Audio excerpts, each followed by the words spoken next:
safe. You make this possible. Today, more than ever, we need your support to be here for kids who have nowhere else to call home.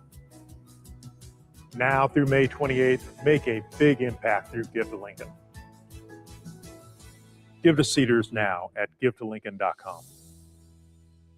Hi, Sean Callahan here of HuskerOnline.com, inviting you to join us here on 93.7 The Ticket every Saturday morning. Now in our new time, we're on from 8 to 9 with the weekly Husker Online radio show. We'll give you the latest in recruiting. We'll talk about what's going on with both football, basketball, and we'll probably share a few stories from the inside. It's every Saturday morning right here on 93.7 The Ticket. It's the Husker Online radio show from 8 to 9 a.m. This is Lincoln's home for sports talk on the FM dial. Also online at theticketfm.com. On the internet, KNTK FM Firth, 93.7 The Ticket. Coming at you live from the heart of downtown Lincoln. This is Old School with Foreman and Orman. Old School with Foreman and Orman is sponsored by Graham Tire Company of Lincoln, Nebraska Football Hall of Famer Jay Foreman. Here's Troy Detmer dropping straight back in the pocket. Rifles a pass. It was tipped. It's picked off by Foreman. He's at the 15, 10, 5. He'll score! Foreman got it, and it's touchdown Huskers. Black shirts answer the call one more time. And Austin Orman. Hour one of Old School is sponsored by Heartland of Nebraska Windows. Old School with Foreman and Orman on 93.7 The Ticket and theticketfm.com. Welcome in a fantastic Friday edition of Old School. Comes your way, 93.7 The Ticket and theticketfm.com. Facebook, YouTube, Twitter, Allo Channel 961. The free Ticket app. Find us everywhere. We're worldwide, and we're here for you at 1040 O Street. Happy graduation weekend. Congratulations to all those who are walking across the stage this weekend, seniors or otherwise. We've been there, done that, Harrison Arns. We did that thing. Hopefully they had a good morning and were able to recover. I was here obviously last night. Lots of festivities going on, lots of movement. You would have thought it was maybe a Nebraska football game, the amount of traffic that was downtown. So to your point, congratulations to everyone. And I know Luke said he was awfully busy this morning. Maybe some hangovers getting cured with a little bit of caffeine. But no, the vibes were great for everybody, and they deserve to celebrate as long as they did so responsibly. But congratulations to everyone. And I have a feeling I saw quite a few of them celebrating last night through these windows. If you remember or you care, drop your college GPA in the text line. We won't read these off. I just want to know how studious and how hardworking these Old School listeners were. My college GPA was below my high school GPA. I can admit that much, but here I am. I graduated. It was still at least an A- average, though. So I'll be honest. I can't even remember what it was. It was enough. Yeah. It was You're nothing that I would present on my mantle, but it was enough. And I'll say that much. My ACT score, on the other hand, was pretty good, but that's another story. Are we just flexing our scores here? Well, I mean, it was like a 33, but that's hey, there you go. Yeah. Is it actually? Yeah. All right, Austin Orman. Okay. I'll give you some scholar points for that one. I was unaware. Oh, yeah. Your boy knew ball back in the day. Things have gone downhill since then. Usually, like the guys with sports knowledge, like that takes so much of a chunk of their brain that the ACT score to go along with it. That's a good pull. Well, I come from a family of teachers who are not going to let me get off the hook without the trivia stuff because they have the trivia stuff in their heads as well. Half of the family is like sports trivia. The other half of the family is like sci-fi literary trivia. That's a great team for Jeopardy. It really is. My family rocks at Jeopardy, like Trivial Pursuit, that sort of thing. I also wanted to go to college for as free as possible. Smart. And so I didn't pick up on that until it was too late. It's like, I should have really tried harder. Yeah, I took the ACT 3 times. I got a 31 and a 31 the first 2 times. I gave it one more shot and got the 33.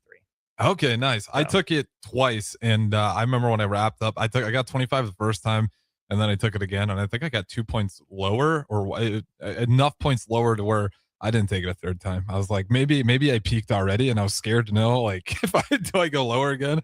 So I just took the first one's results because the second one was disappointing. And I'll never forget, it was the second time I took it. I was a senior and we lost in the first round of the football playoffs for Cedar Catholic. And I think we were the 2 seed. We were heavily favored. And we were up 32-0 at half. And they came screaming back, I want to say.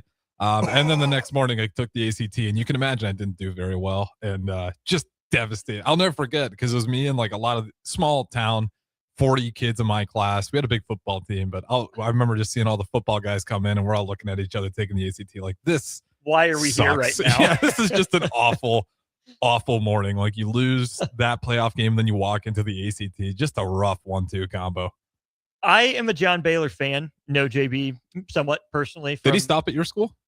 Well, I took JB's class. I did the ACT prep class for my second time. Okay. But that was you went out and sought him. It wasn't he came to your school? Correct. Okay. No. Yeah. No, I went out and I think class was at Wesleyan, I want to say, is where I went to it.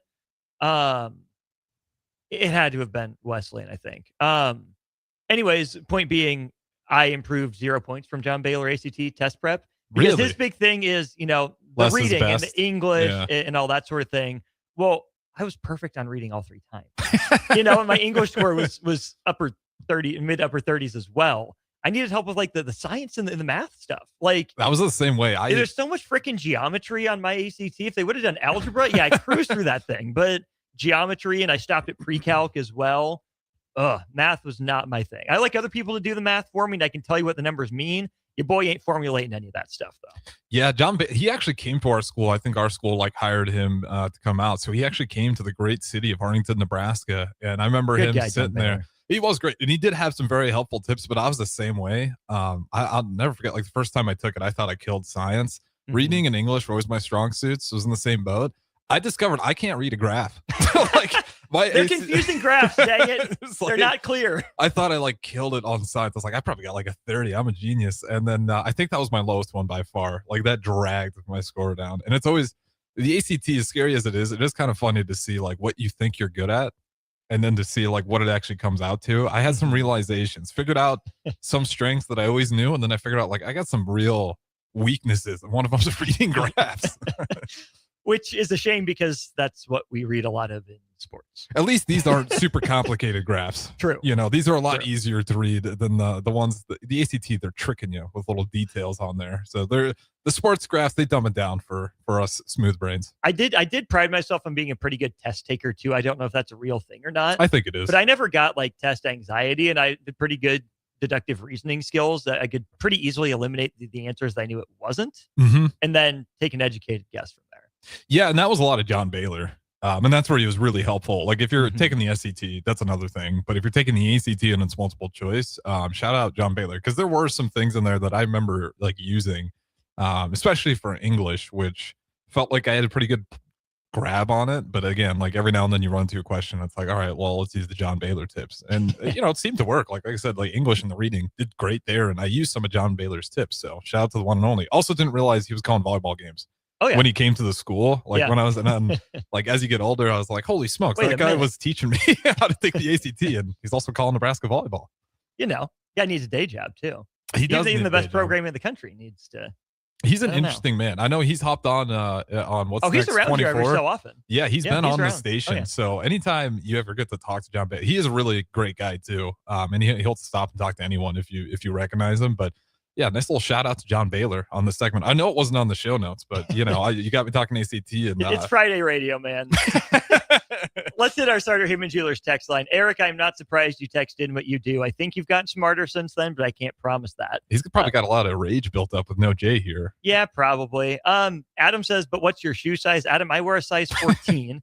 Harrison, I forget, are you a member of that club? You wear 14? Yeah, I'm a 14. I got small feet for a tall man. I'm 11 and a half. Okay. Interesting. 14 is crazy. How tall are you? I give myself credit for 6'2". 6'1.5", 6'2". I got to stand up next to you because I'm 6'2", and I feel. I'm also. Are you lying? Are you trying to get to 6 foot? I'm not trying to get to 6 foot. No, I'm at least 6'1". All right. Well, during the break, I'll have you stand up. At least 6'1". Because I got to question my own height now. Maybe the doctors are giving me a couple inches. Just we'll lie about it. It's small town doctors, man. I'm telling. I don't know, but let's see here. D-Man says John Baylor test prep represent. We had his class in Shelby, Nebraska. Thomas and Lincoln, nice. Size 15 shoe size. Okay, Thomas, we need your height as well, and we have no way to verify this, so we're trusting Scout's honor and whatever to do it correctly. John and Cortland and Haddo, we are not attempting to shame anyone with ACT scores with this. It's one of those things that matters a lot at some point and then doesn't matter at all again for the rest of your life. It doesn't. Not really predictive of much, if anything at all. It helps where it helps, and then it gets you ready for college. Right. If you're like, there's a if million that's even what you want to do. Exactly. Like, did you ever take the ASVAB growing up? That's like the more military Watch one. your language. The ASVAB? Yeah. No, I never took it. That's like the military one. And that one's humbling because it's like you have the guys that you might say they're not quote unquote smart. They'll dominate in that test because it's got like mechanical questions and like more realistic problems you run into life that aren't just scholarly problems. And you'll see some people that you might say, well, he's not smart. And then they'll destroy you in that test. It's a really good test. So like, yeah, I'm not shaming ACT scores. That's not the end all be all. Yeah, no. College isn't everything. No. I appreciated my time in college. I didn't see, another path for me, but there's all sorts of people that know all sorts of things that I don't. And that's the beauty of this world. That's why I go to the mechanic to fix my car because I don't know how to do it.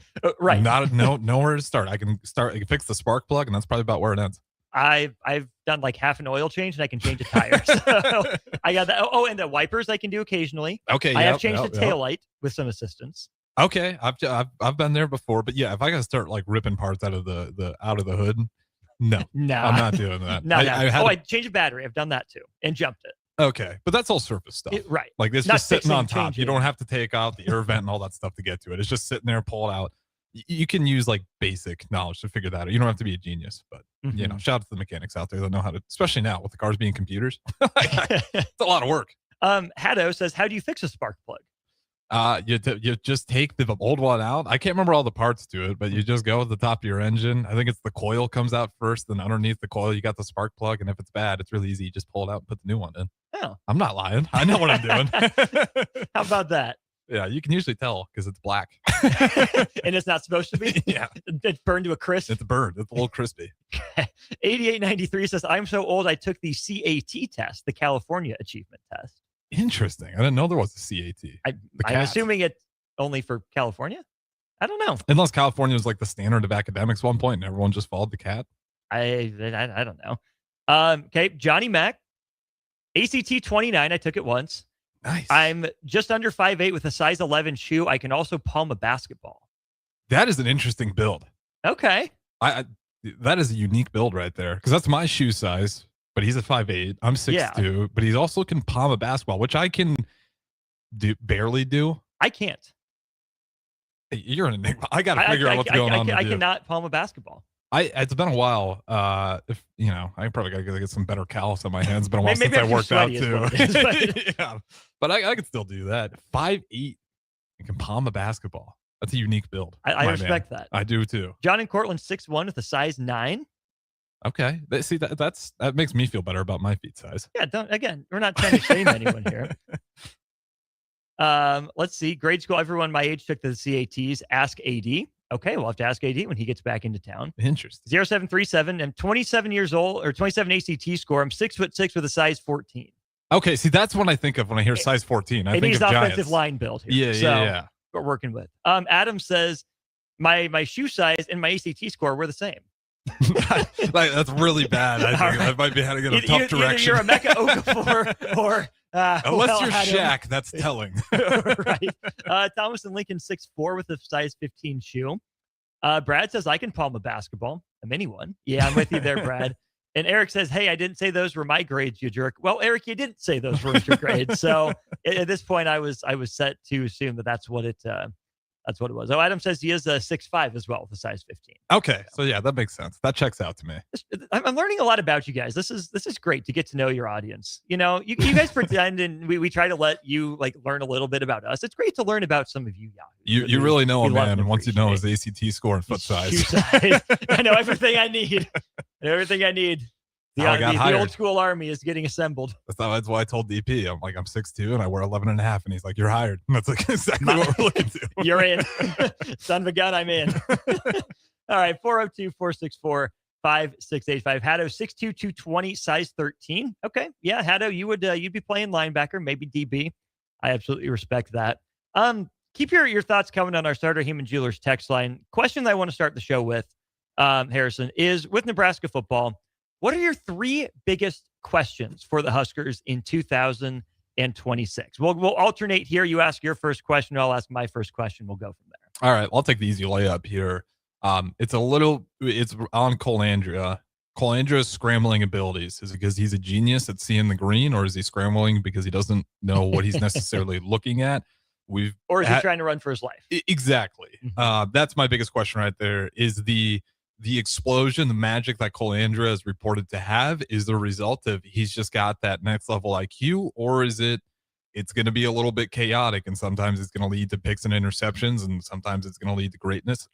For me, the question is, what does that balance look like between him scrambling, making extra plays, and him, can he just also compete within the offense? That's the big question for Colandra. Is I get hyped on all that stuff too, but that also scares me because, you hear it all the time. There's quarterbacks. Sometimes they scramble because they're good and they see the vision. Sometimes they scramble because they don't know what they're looking at and they got to get the heck out of there.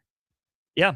Before we get to my first question, Haddo says he's a defensive end. I ran a 4.940.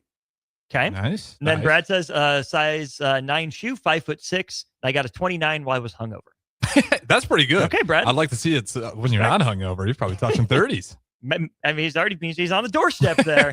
See what water would get you on a retry on your ACT there, Brad. Calandria factored into my number 2 question, Harrison, okay. And I'll go with that one. Are Dana Holgorsen and Anthony Calandria each other's spirit animals? Mm-mm. Which is the way to phrase, do they fit together? Do they work together? Because I talked about this a little bit with Bach during one-on-one. I want to see the cohesion. I want to see the consistent outlines of an identity and a plan for Nebraska on offense.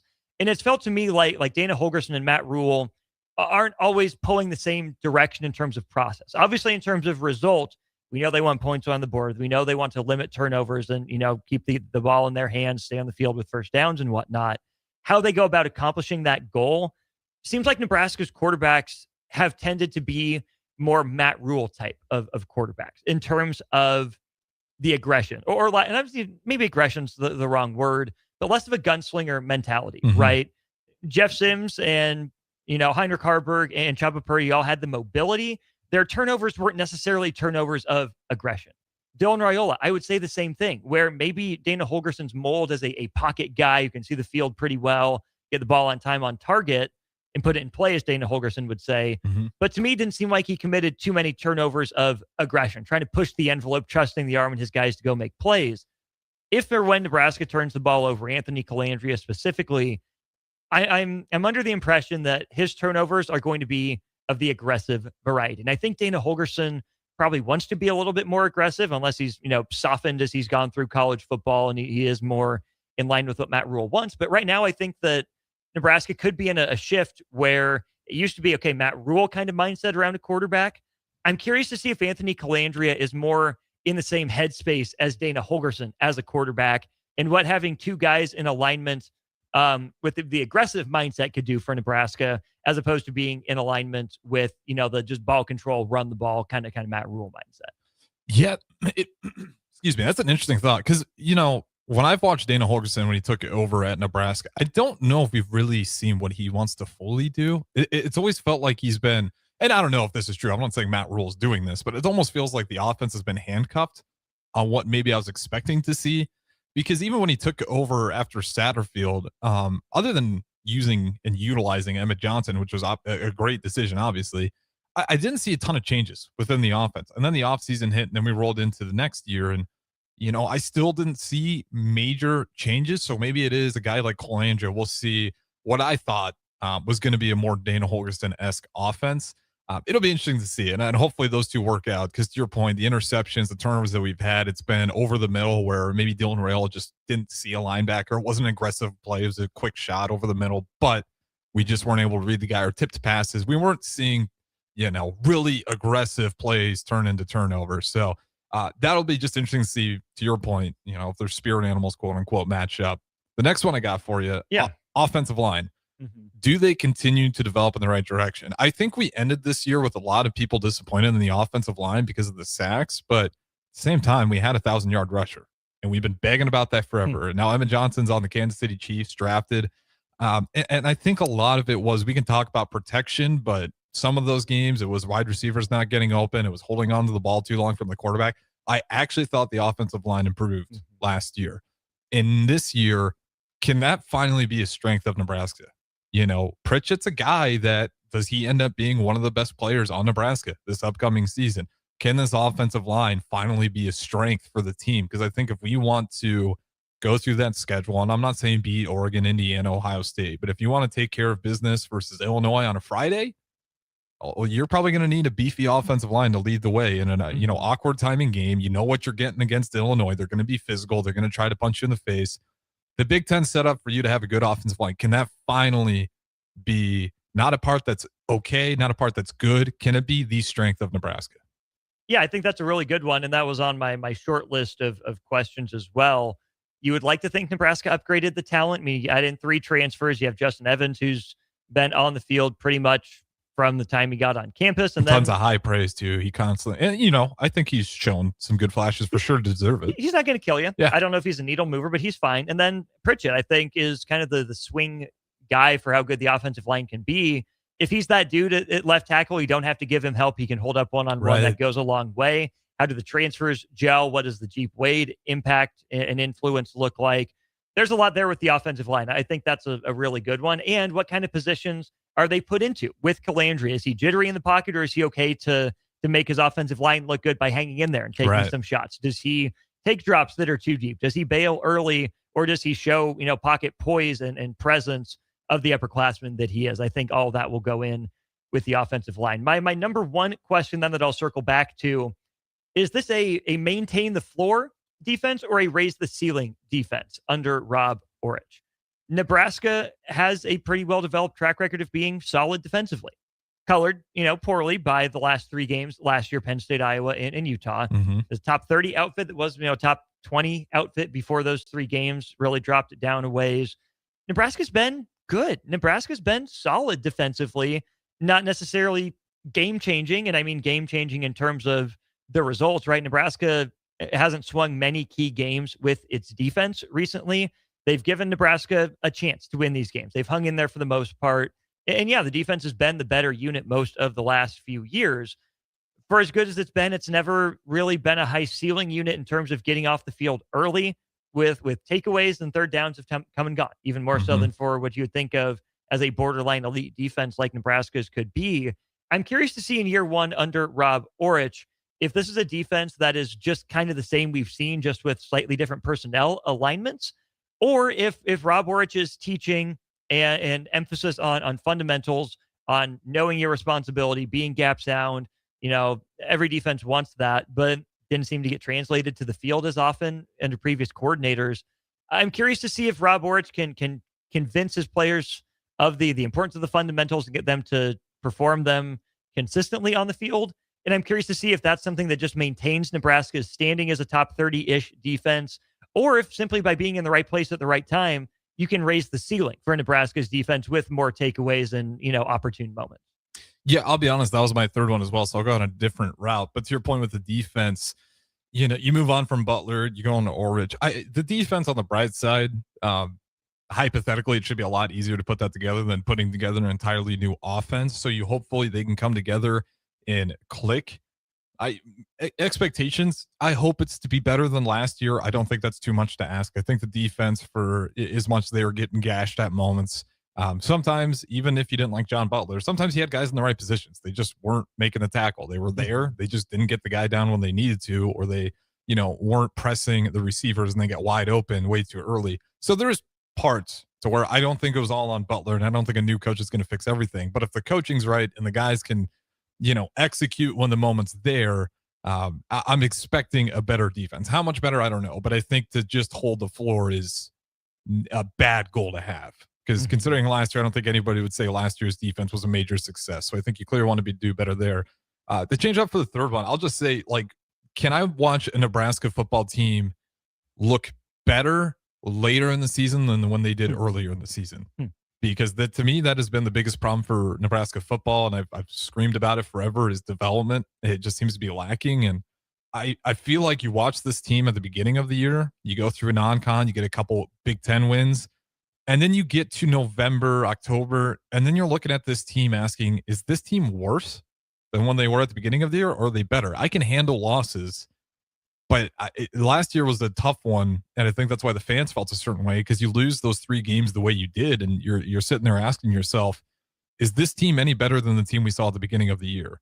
So in a very broad way, does this team look better at the end of the year than they did at the beginning of the year? I mean, you really go through the years and you have to ask yourself that. When's the last time that was the case? Exactly. It's been a long time. Yeah. And it's, that's usually not a great sign of a program's health. Let's get to the Starter Heyman Jewelers text line. Then I'll give you my number 3 question. Mike says, stop it. Indiana went from the bottom of the bottom to the top of the top. It's Matt Rule and only Matt Rule. Can he lead his coaching staff to get more wins? Indiana proved the only person on the sideline that truly matters is the head coach. Is Matt Rule the guy? Is questions 1, 2, and 3 for Mike. I think that sells Indiana very far short. You did have a Heisman winner. Mm-hmm. That guy was pretty good, played in some big moments. You did have a handful of draft picks. Mm-hmm. Hey, guess what? That goes a long way in helping you be successful. You had a coordinator with a pretty famous last name there in, Mike Shanahan. Mm-hmm. Guess what? He was pretty good at calling plays. Bryant Haynes is on the short list, for next guys up as head coach. He did a great job coordinating that defense. And again, it all starts with under the radar guys. Yeah, coaching matters. Yeah, leadership matters. So do the players on the field.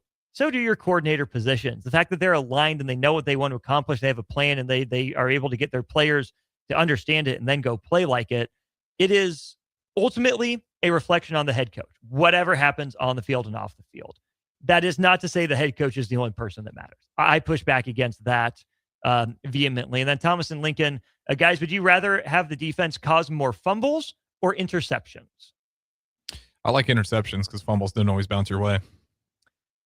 Yes, I tend to agree. Fumbles are also harder to force. Mm-hmm. Now that Nebraska's made it look that way, right? Nebraska on offense has made it look equally as easy to do both of them. Right. But fumbles should be more rare, typically are more rare, I believe, than interceptions. Mm-hmm. And fumble luck is a real thing. Interception luck a little bit, but, football's not round. Doesn't bounce cleanly, bounces all over the place. It's fumbles are more right place, right time. Interceptions, you can bait guys into a little bit more than you can bait them into fumbles. Fumbles are more about the offense screwing up more often than not. Interceptions, right. Defense can actually make a play. Yeah. Help me out. I don't know if it was off the top of your head. Were we positive in the turnover margin last year? Nebraska last year, I know that's been I think it was closer than it has been, if nothing else. I can look this up very quickly. Because that's the other one. Can we just be positive again on the turnover margin? Obviously, that was a stat, especially through the Frost era when we're getting towards the end of him, was in the beginning of Matt Rule. It's like, man, are we ever going to flip this? Because it's hard to win ball games when you're constantly sitting in the negative zone of the turnover margin. I think Nebraska was slightly... I want to say we were just 1 over. Positive? Just barely. That's my understanding based on the sports reference stats. I would have to dig deeper to give you a fully correct answer. Which would be a win, as long as it's even if it's at neutral, just not being deep. Some years we've been deep in the red, and it's, no wonder we won 4 games. Well, Harrison, you lead me directly to my next point. Number 3 big question for me for Nebraska football this year.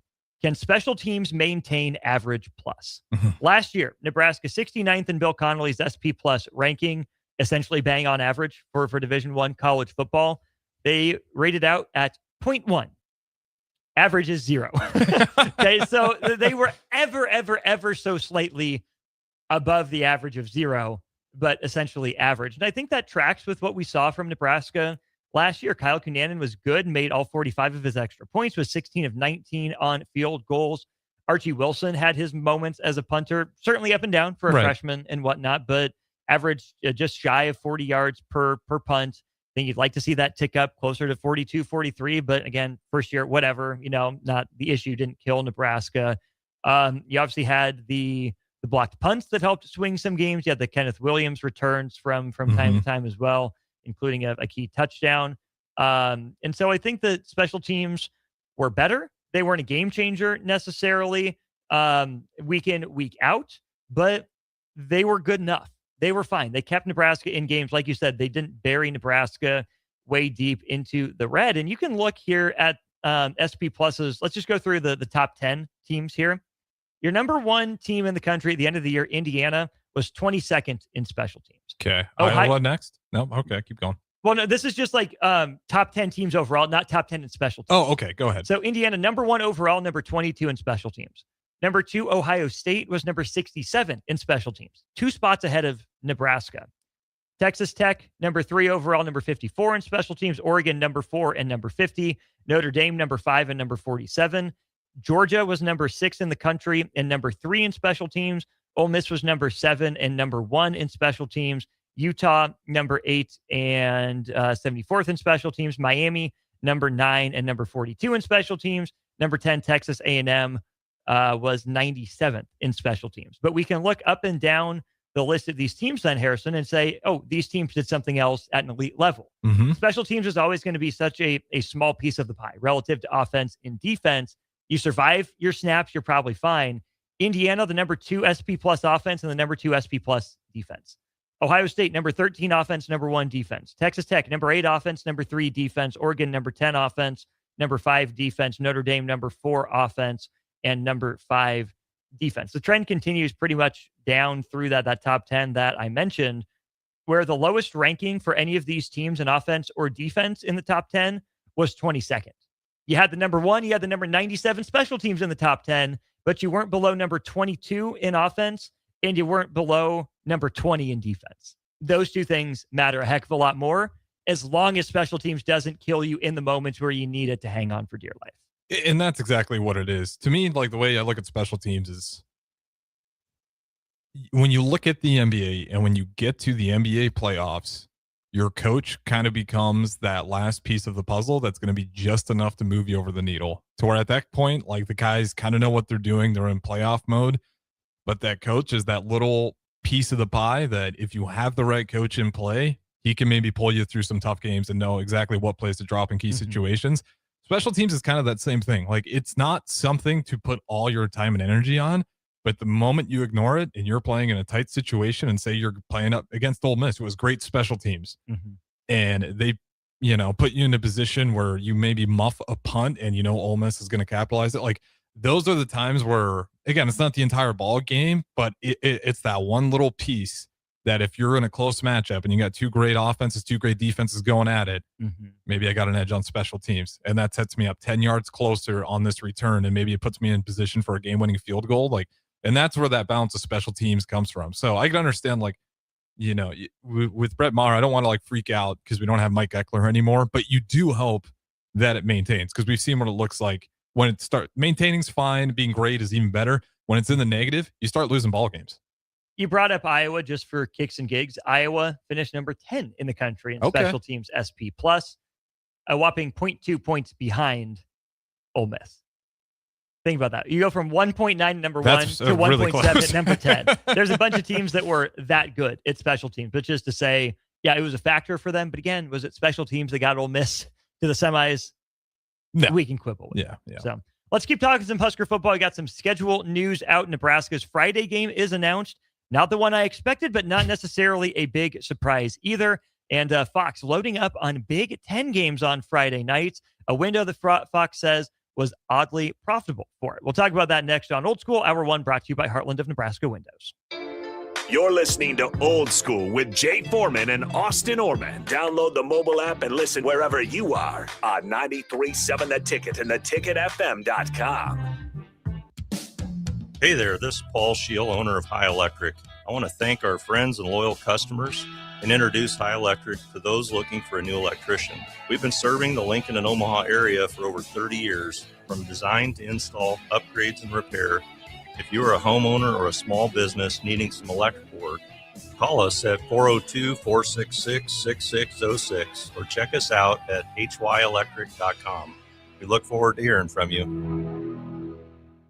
Do you ever feel okay in your current job and profession, but wonder if there's a better company that can offer more? Vision Mechanical is now hiring for journeyman plumbers and HVAC service technicians. Vision Mechanical offers top-of-the-industry wages, 100% paid health, disability, and life insurance, 401k with employee match, and paid holidays and vacation. Vision Mechanical believes in craftsmanship, teamwork, and building a better future, one project at a time. Apply today or learn more at visionmechanical.net or email Ron at vmech.net. If you're seeking a career with a growing company, Gaina Trucking and Excavating is hiring and looking for additions to their team. Gaina Trucking has a strong team culture, competitive pay, 401ks, and benefits like health, dental, and vision. Drivers are guaranteed 40 hours per week, even in the winter months, and are home every night. Start your career today at Gaina Trucking and Excavating. Apply today at GainaTrucking.com. When something breaks, you want someone you can trust to fix it right.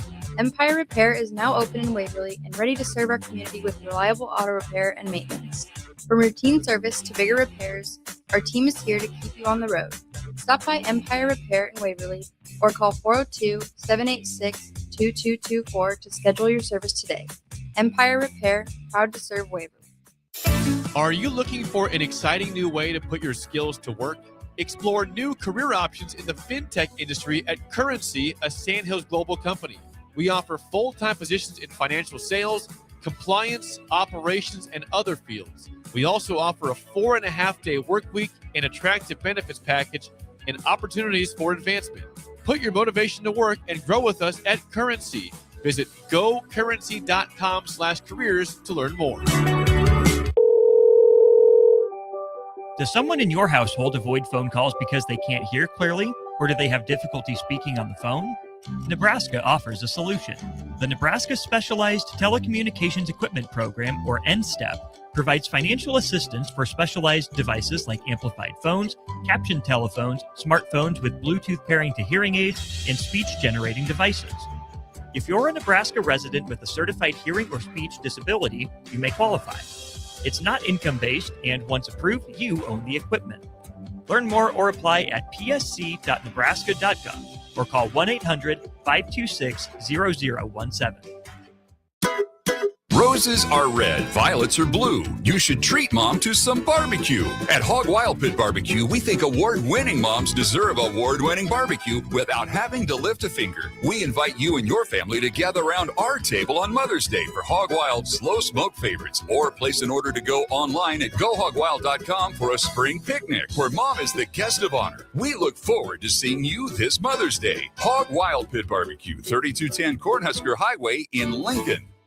We have 2 boys, so we needed more space. We lived in a townhouse, so we decided to build. Casey Bowman and her husband Joe built their first home with us. This is Bob Benish of Aspen Builders. Working with the Bowmans was fantastic. After the first meeting, we really liked them as people. I was really skeptical about the whole building process, more so than Joe was. But they explained everything before it happened. If there were problems or issues along the way, they called and explained everything. They just really helped ease my mind. They were really good about giving us options as far as what fit in the budget, what didn't fit in the budget. They have a designer, Rachel. She was amazing. She was very helpful in making sure that our house turned out good. I wouldn't change anything. I wouldn't change the lot. I wouldn't change colors. I love everything about it. Everything. It's perfect for us. Make your dream home a reality and call Aspen Builders at 423-6811. Online at aspenbuildersinc.com. Your home is waiting at Aspen Builders. Love local wine, craft beer, cider, or spirits, or looking for a great non-alcoholic option? Then raise a glass at SIP Nebraska's 13th Anniversary Spring Festival, May 8th and 9th at Mahoney State Park. There's truly something for everyone with unlimited tastings, live music, great food, and unique experiences like skydiving demos, buzzed bingo, goat yoga, and fun lawn games. Plus, explore local artisans and take your favorites home. Make a weekend of it. Lodging is available right at the park. Grab your ticket package now at sipnebraska.com. In every office, there's 2 types of people. There are those who bring in bagels and those who eat the bagels that someone else brought in. Everybody likes the first person. Be that first person. Weekday mornings at 7:30, you have a chance to win a business box of bagels from Bagels & Joe. All you have to do is shut up, Sipple. 2 questions for you, 2 for Sip. Win, and the bagels are yours. Lose, well, you don't want to lose. You lost Monday, you lost Wednesday, you're a loser. Shut up, Sipple. Weekday mornings at 7:30, brought to you by Bagels & Joe. Back to old school with Foreman and Orman on 93.7 The Ticket and theticketfm.com.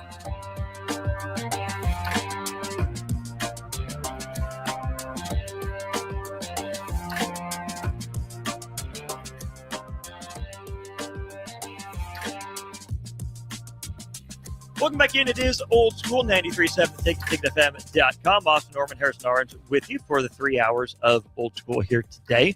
402-464-5685, taking your top 3 questions for Husker football for the 2026 season. Big thanks to Heartland of Nebraska Windows for their sponsorship of Hour 1 of the show. They're based down in Hallam, Nebraska.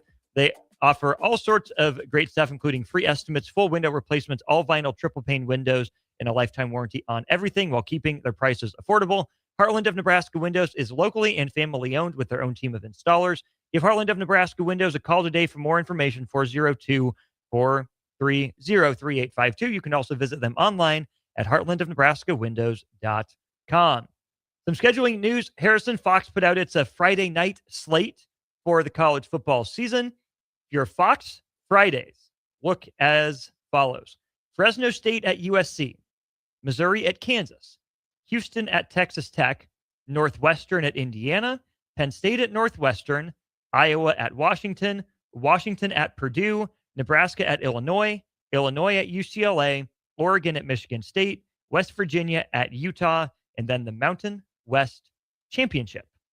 What stood out to me were a couple things. Obviously, on the Nebraska front, November 6th, that'll be a Friday.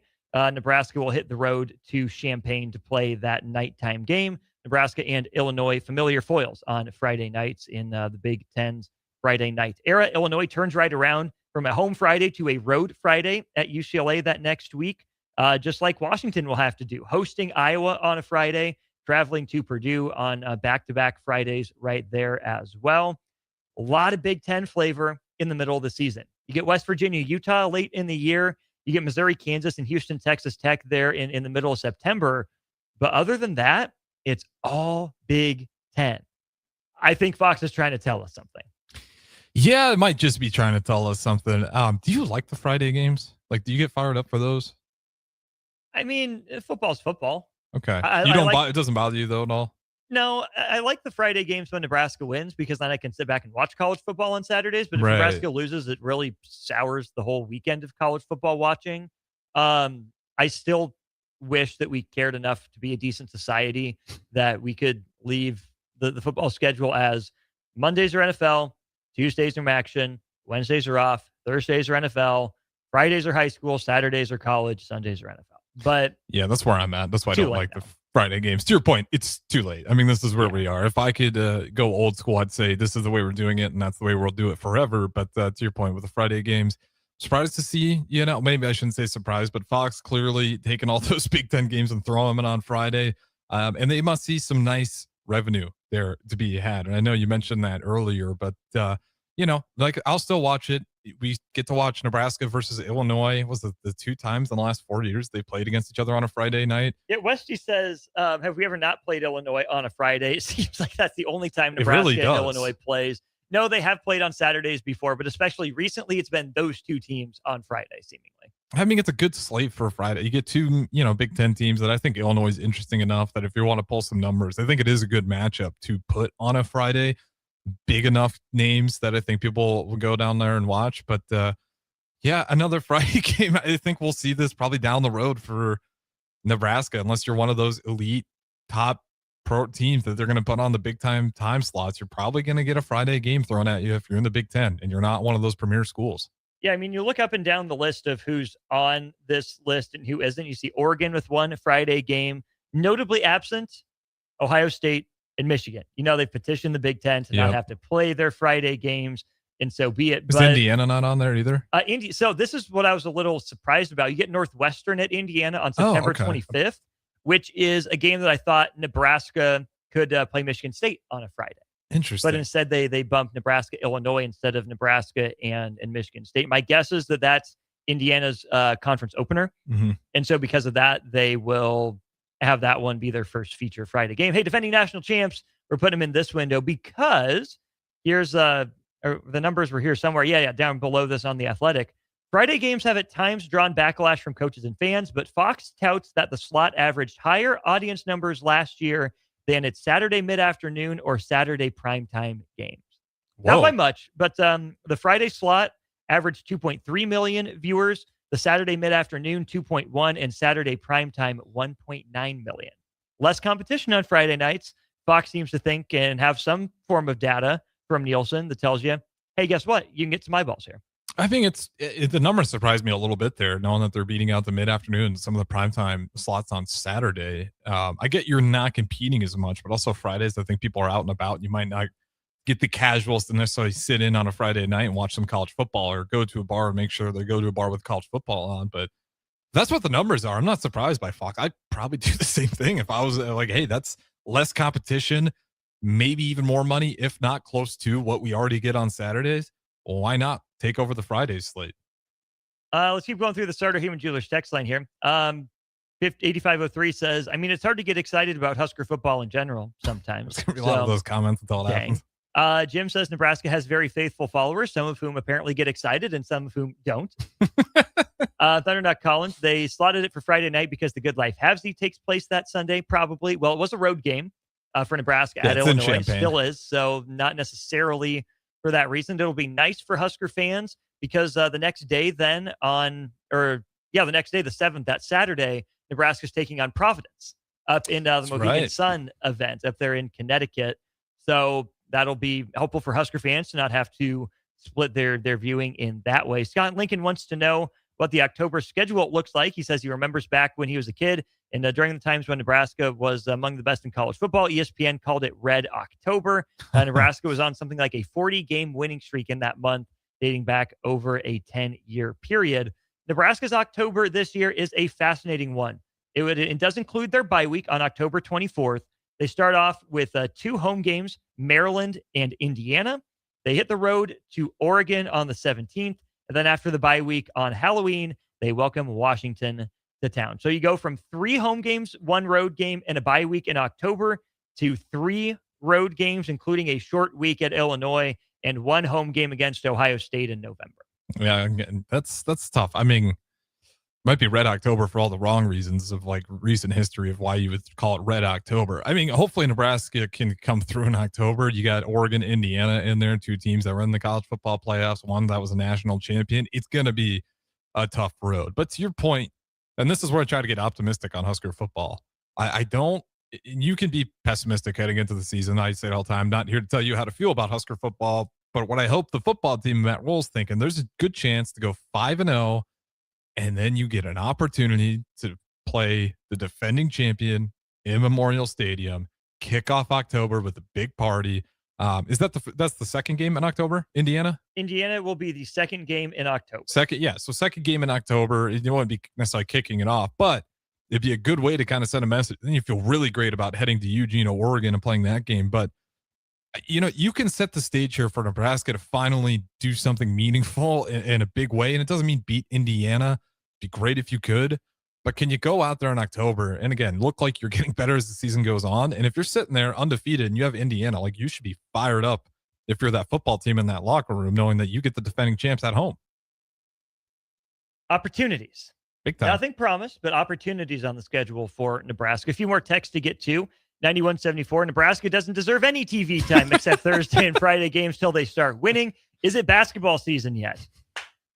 NBA still going on? I know that excites the rest of you so very much. We will talk some Nebraska basketball and some college basketball throughout the course of the rest of the show, especially in hour 2 and then leading off hour 3. So it can be basketball season in our hearts, even if it's not for the rest of the country. Westy says the most overrated time slot for college football is big noon kickoff.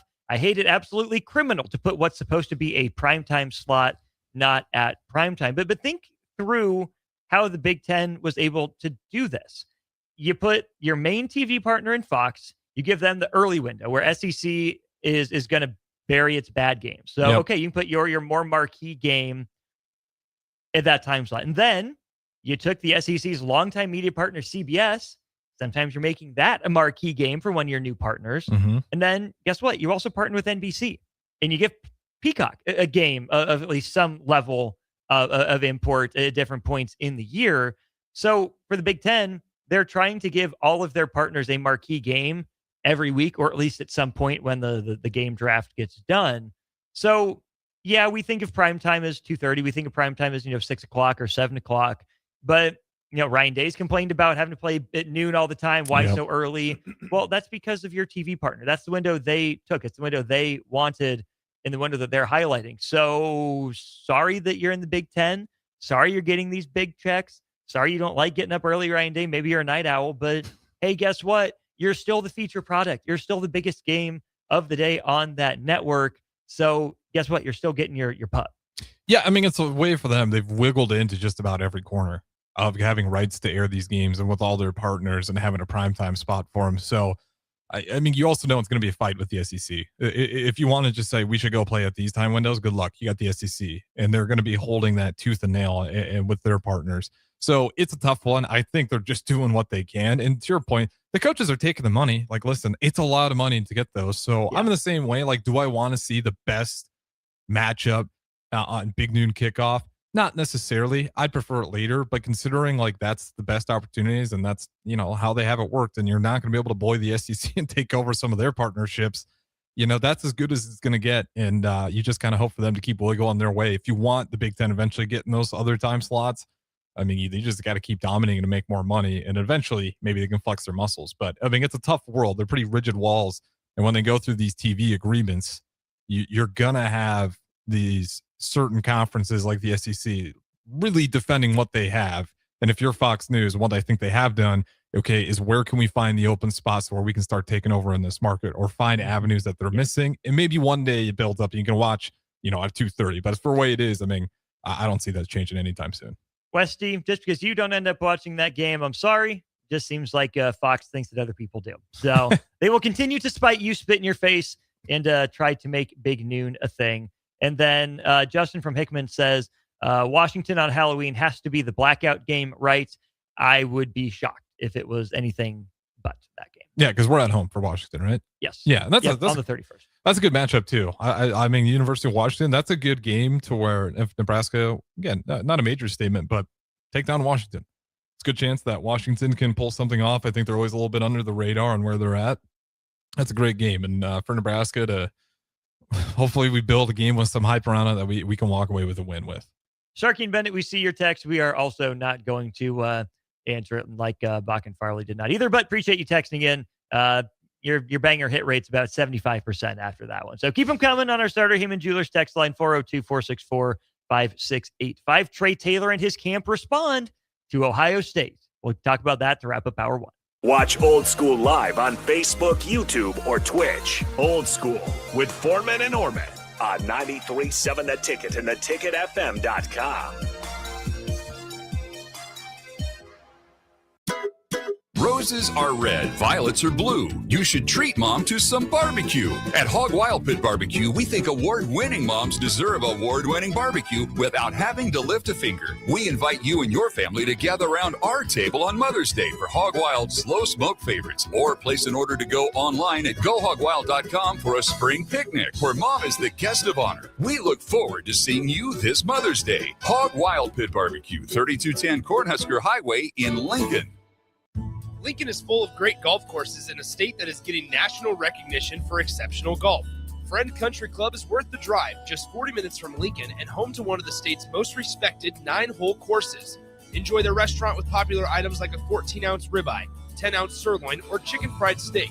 Open Thursday through Saturday from 5:30 to 10 p.m.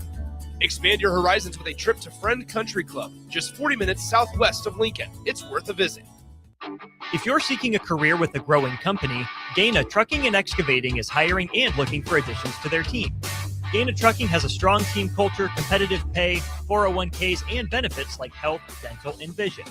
Drivers are guaranteed 40 hours per week, even in the winter months, and are home every night. Start your career today at Gaina Trucking and Excavating. Apply today at GainaTrucking.com. Love local wine, craft beer, cider, or spirits, or looking for a great non-alcoholic option? Then raise a glass at SIP Nebraska's 13th Anniversary Spring Festival, May 8th and 9th at Mahoney State Park. There's truly something for everyone with unlimited tastings, live music, great food, and unique experiences like skydiving demos, buzzed bingo, goat yoga, and fun lawn games. Plus, explore local artisans and take your favorites home. Make a weekend of it. Lodging is available right at the park. Grab your ticket package now at sipnebraska.com. 3, 2, 1.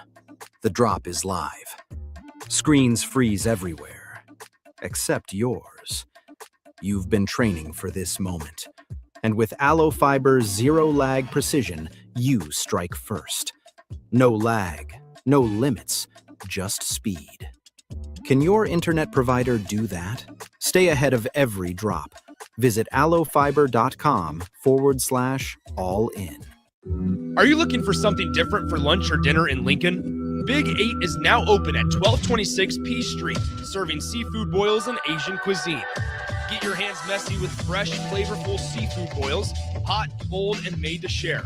Or enjoy classic Chinese and Asian dishes, perfect for lunch, dinner, or a night out with friends and family.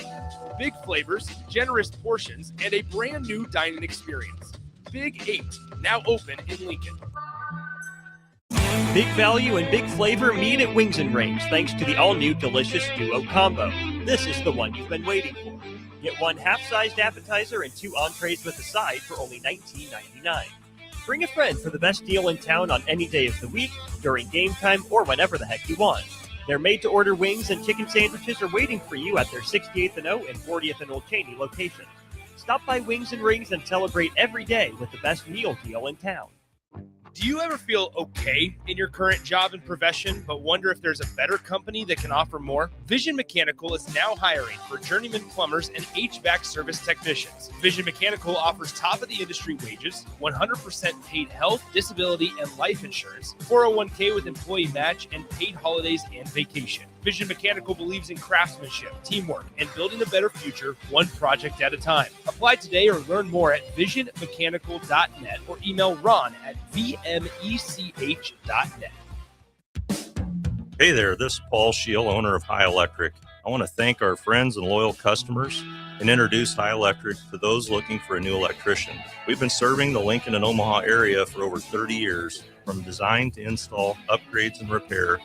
If you are a homeowner or a small business needing some electrical work, call us at 402-466-6606 or check us out at hyelectric.com.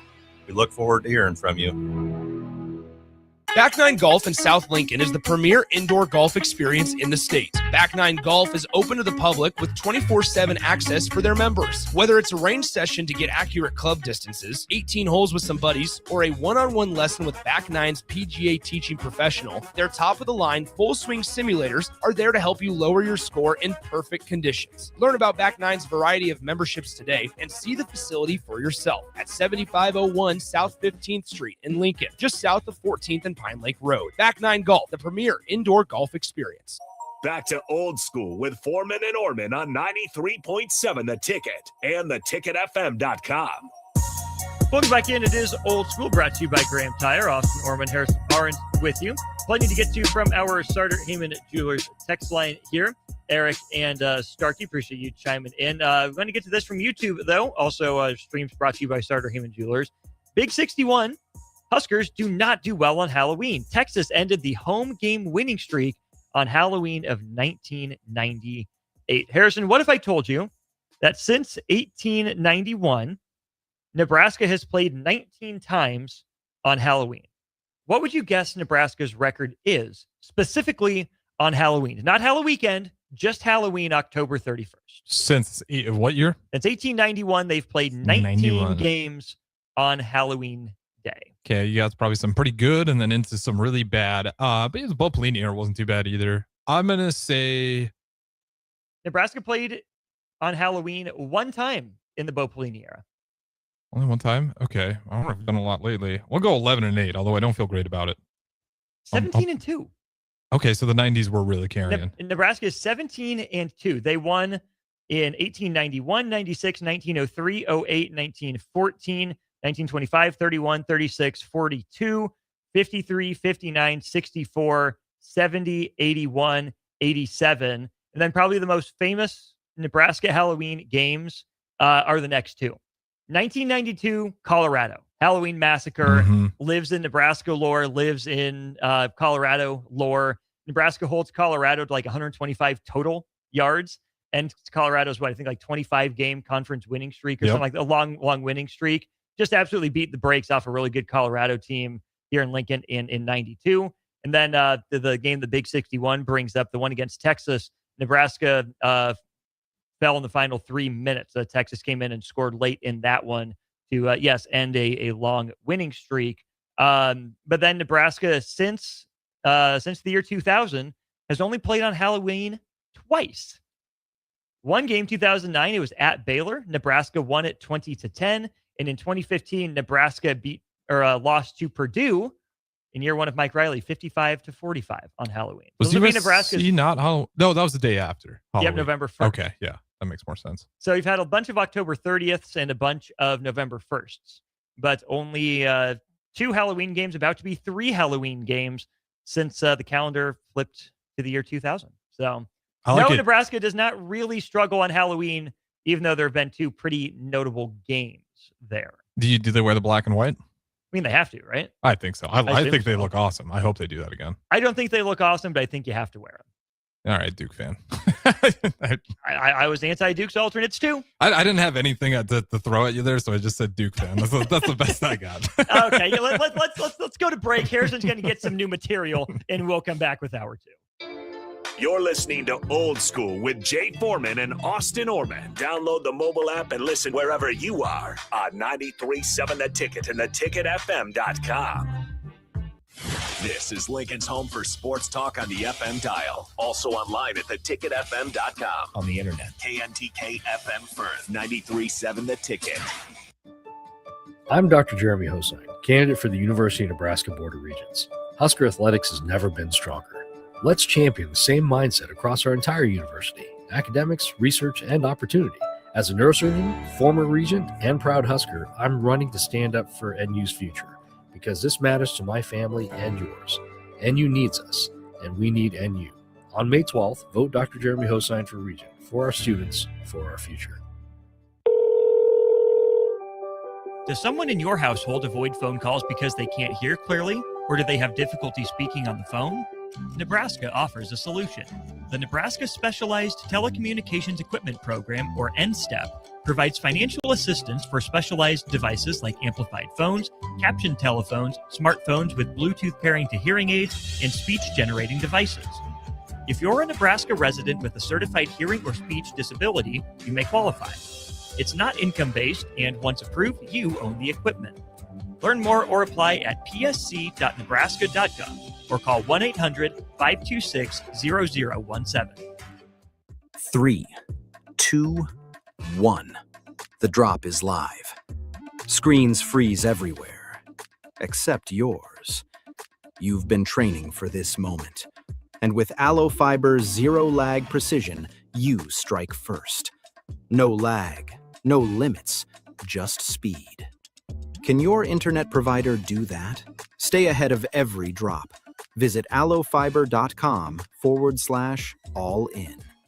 If you're seeking a career with a growing company, Gaina Trucking and Excavating is hiring and looking for additions to their team. Gaina Trucking has a strong team culture, competitive pay, 401ks, and benefits like health, dental, and vision. Drivers are guaranteed 40 hours per week, even in the winter months, and are home every night. Start your career today at Gaina Trucking and Excavating. Apply today at gainatrucking.com. Sometimes good people make mistakes. When you find yourself in need of an attorney, call Liberty Law Group. The attorneys at Liberty Law Group will defend you in court and protect your freedom to get you the best possible outcome and the justice you deserve. Trust your freedom to Liberty Law Group, the best criminal attorneys in Nebraska and Iowa. Call them today at 877-404-5238. That's 877-404-5238. Or check them out online at libertylawgroup.com. Back Nine Golf in South Lincoln is the premier indoor golf experience in the state. Back Nine Golf is open to the public with 24/7 access for their members. Whether it's a range session to get accurate club distances, 18 holes with some buddies, or a one-on-one lesson with Back Nine's PGA teaching professional, their top-of-the-line full-swing simulators are there to help you lower your score in perfect conditions. Learn about Back Nine's variety of memberships today and see the facility for yourself at 7501 South 15th Street in Lincoln, just south of 14th and Pine Lake Road. Back Nine Golf, the premier indoor golf experience. Big value and big flavor meet at Wings and Rings thanks to the all-new delicious Duo Combo. This is the one you've been waiting for. Get one half-sized appetizer and 2 entrees with a side for only $19.99. Bring a friend for the best deal in town on any day of the week, during game time, or whenever the heck you want. Their made-to-order wings and chicken sandwiches are waiting for you at their 68th and O and 40th and Old Cheney locations. Stop by Wings and Rings and celebrate every day with the best meal deal in town. Are you looking for something different for lunch or dinner in Lincoln? Big 8 is now open at 1226 P Street, serving seafood boils and Asian cuisine. Get your hands messy with fresh, flavorful seafood boils, hot, cold, and made to share. Or enjoy classic Chinese and Asian dishes, perfect for lunch, dinner, or a night out with friends and family. Big flavors, generous portions, and a brand new dining experience. Big 8, now open in Lincoln. At DWE Generations, having a plan matters, especially when it comes to protecting what's most important. They work with individuals, families, and business owners to help make smart financial decisions that support life today and set the foundation for generations. David Darlington, Russell Walton, and Cody Eiler bring decades of experience, and their dedicated team provides follow-through, answering questions, explaining next steps, and staying connected as life evolves. DWE Generations, a generational wealth planning firm. DWE Generations is a marketing name for individuals doing business as representatives of Northwestern Mutual. Visit generations.nm.com or call 402-483-7871 and ask for David, Russell, or Cody. Do you ever feel okay in your current job and profession, but wonder if there's a better company that can offer more? Vision Mechanical is now hiring for journeyman plumbers and HVAC service technicians. Vision Mechanical offers top-of-the-industry wages, 100% paid health, disability, and life insurance, 401k with employee match, and paid holidays and vacation. Vision Mechanical believes in craftsmanship, teamwork, and building a better future one project at a time. Apply today or learn more at visionmechanical.net or email Ron at vmech.net. Coming at you live from the heart of downtown Lincoln, this is Old School with Foreman and Orman. Nebraska Football Hall of Famer Jay Foreman. Here's Troy Detmer dropping straight back in the pocket. Rifles a pass. It was tipped. It's picked off by Foreman. He's at the 15, 10, 5. He'll score! Foreman got it, and it's touchdown Huskers. Black shirts, answer the call one more time. And Austin Orman. Old School with Foreman and Orman is sponsored by Graham Tire Company of Lincoln, your tire store next door with 4 Lincoln locations. Old School with Foreman and Orman on 93.7 The Ticket and theticketfm.com. Away we go, hour 2 of Old School. Thanks for being along for the ride. Thanks for being a part of the show. Austin Orman, Harrison Orange with you. Harrison, a big tip of the cap, a big thank you to you for hopping alongside in the show. Appreciate it as always, my man. It's always enjoyable here on a beautiful Friday. And I say it all the time, Austin, you probably agree with me. If you were asking me like, hey, I need you to come in early, we got to, pave a new driveway, pour some concrete, it would suck a lot more. No, I'm coming in here and I get to talk sports for 3 hours on Old School. So it's always a pleasure. Indeed, the feeling is mutual. You guys can be a part of the show as well, 402-464-5685. We have this text from Westy. Is Austin an alternate uniform hater? I don't want to be, but I find myself in that camp far more often than I would like to be. Because of what Nebraska's alternates have looked like, or because of just alternates in general? Mostly in general. Okay. I think like a bunch of dudes, when you think about a team, any team really, their uniforms are what a team's uniforms should be is what they were when you were like late elementary, early middle school into high school. Which is why I even hated like the Padres rebrand. I know to everyone, oh, the brown and the yellow, that's classic. Or back to the 80s, Tony Gwynn. Like, no, the Padres are navy and brown. What are we doing? Brown and yellow. Yuck. I'm trying to think. I didn't love the Brewers rebrand. Like I grew up with, CC Sabathia, the navy, the little like wheat underneath Brewers. Yep. I don't. Do you like the Royals this year's? They don't call them City Editions. What do they call them? Well, the City Connects. City Connects. Thank you. No, not a fan. But I also didn't like the previous ones, and those grew on me. Right. But those were at least blue. You get me with like the fountain stuff with the big Kansas City thing. Didn't love it, but grew into it. Mm-hmm. Grew to not mind it as much. I'm trying to think of some other ones with the Royals, not a powders guy, not a powder blue guy. That's surprising because that one everyone usually loves. If the Royals would do the powder blue tops with the white pants and like the powder blue piping down the side, fine. But the powder on powder and like the old timey logo and the two-tone helmet, not my favorite look. Like I prefer the home whites. I prefer the ones that have a little gold trim around the letters and the numbers. Those absolutely stand out to me. The on the road, you wear your gray with the blue type or your blue jersey with the white script. You don't I get City Connects are there to move merch, to move product, and it's fine. They'll grow on me. But like Boston's, I didn't like. The Nationals, I didn't like. The Padres City Connects, I didn't really like. Arizona's hit or miss. Texas, not my favorite. Angels, not my favorite. Orioles, meh, whatever. NFL Color Rush, I could do without. Like the Texans Battle Reds were actually like half decent, but not here for it. Some of the Nebraska basketball stuff has been hit or miss. Some of it's been really bad. Yeah. There's certain uniforms that pop out, and they were for like, the Black History Month, but some of the designs on those were just rough. I like the idea. If you want to support that, great, but it's just like the looks of some of those uniforms really ugly. But I did like it when they went back to the retro zigzags. Yeah, I don't know the what you call them. ones. Yeah, the 90s were Easter fire. eggs. Yeah. Yeah, and like sometimes it works. Like if you want to do something to celebrate like certain events, or like I'm cool with that, but the uniforms gotta hit. I don't know. Did you like the white? I think there were Black History Month uniforms that we wore with I know the ones you're talking about, and Right. okay, it was for a cause. I didn't mind it. yeah, and so like be for the it. cause aside, I just thought the uniforms were unfortunately hideous. The best Nebraska alternate, in my opinion, was the black one with the red end. Yeah. Smack dab. I like that one. I think they should bring that one back.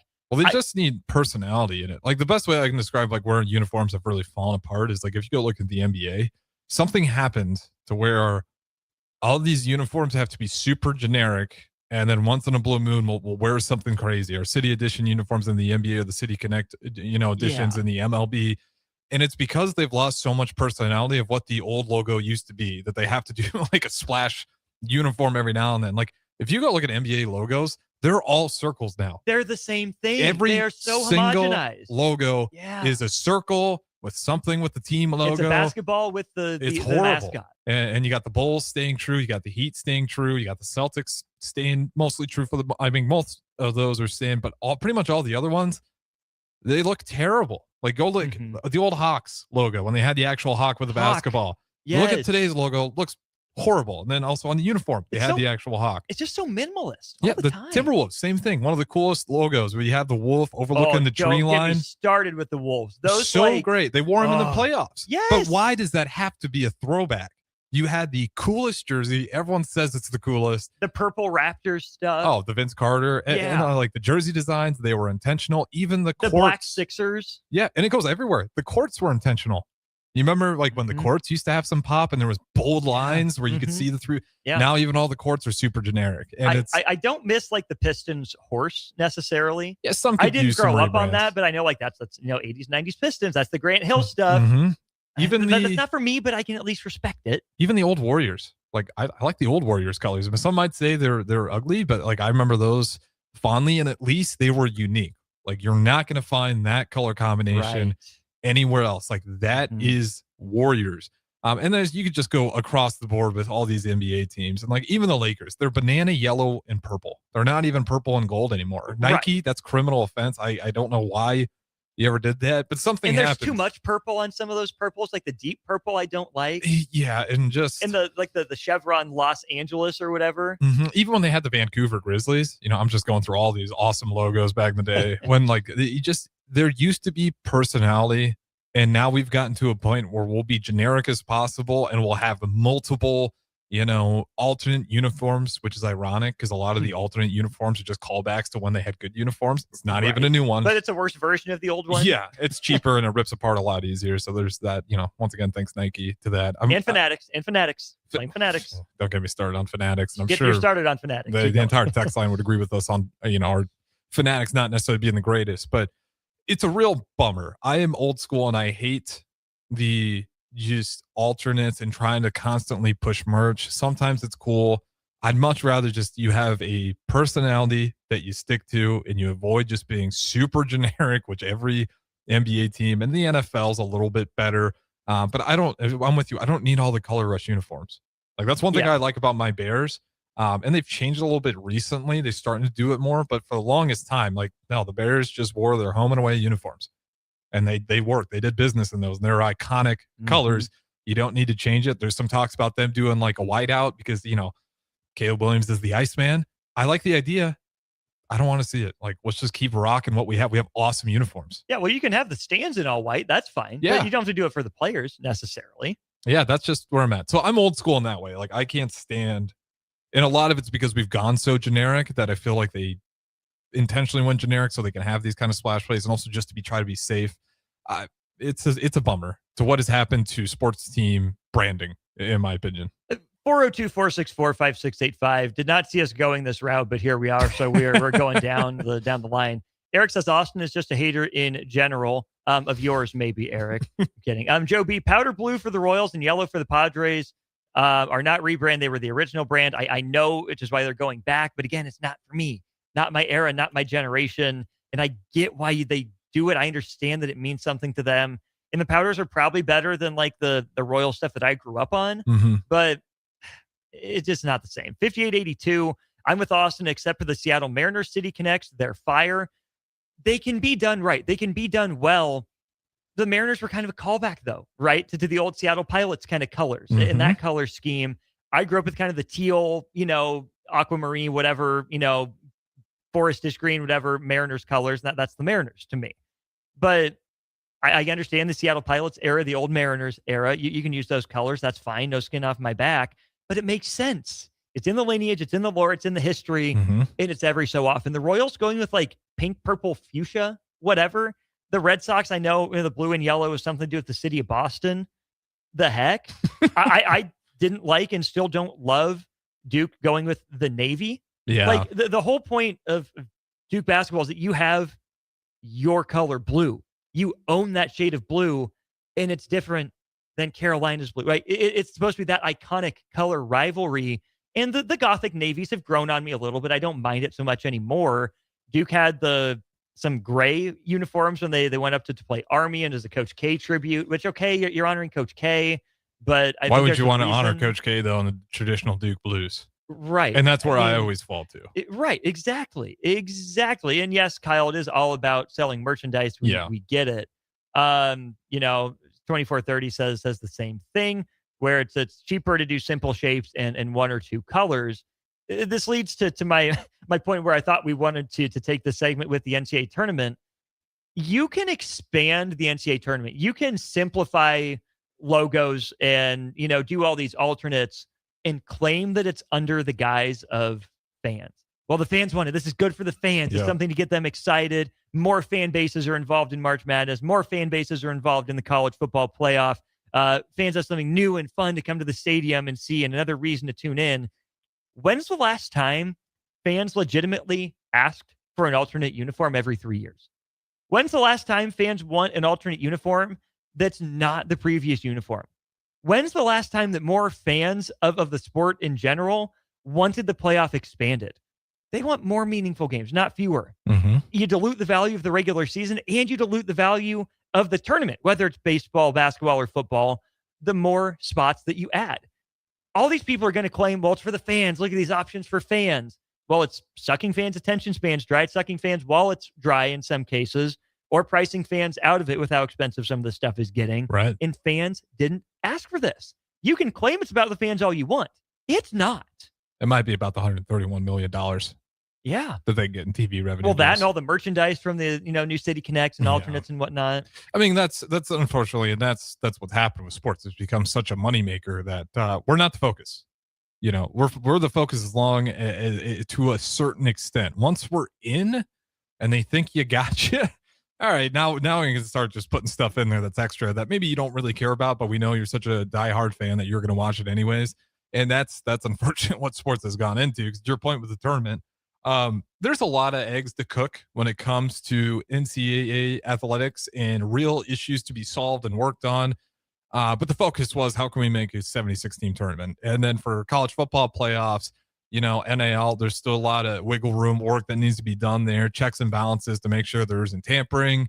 What's the focus? 16-team or 24-team playoffs? What are we doing for the college football play? I mean, the focus has gone so far away from what the fans want. And we have you in the boat already.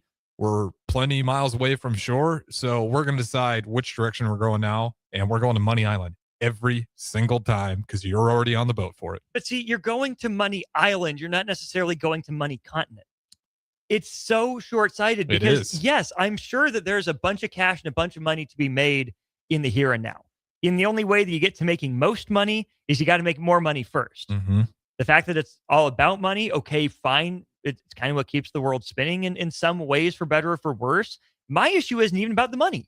It's where the money goes, what it's being used for, and how it's being distributed. What is the result of the money? Because if you're going to make more money, okay, let's go improve the facilities the tournament's being held at. Let's use the money to improve the travel and the lodging for teams. Let's use the money to pour back into the schools that make it as a bigger reward. Let's use the money that we get to, I don't know, expand our athletic departments in terms of more sports that we can offer, instead of having to cut tennis programs and gymnastics programs and swimming and diving programs and rifle programs across the country.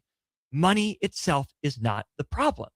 How the money is being used, what it's being earmarked for, where it's going, where it ends up, that is the problem with all this. And then when you come to tournament expansion as well, hey, if the money was going to mid-major schools that need it more than these power conference schools, so be it. That's how I would prefer to see this shake out.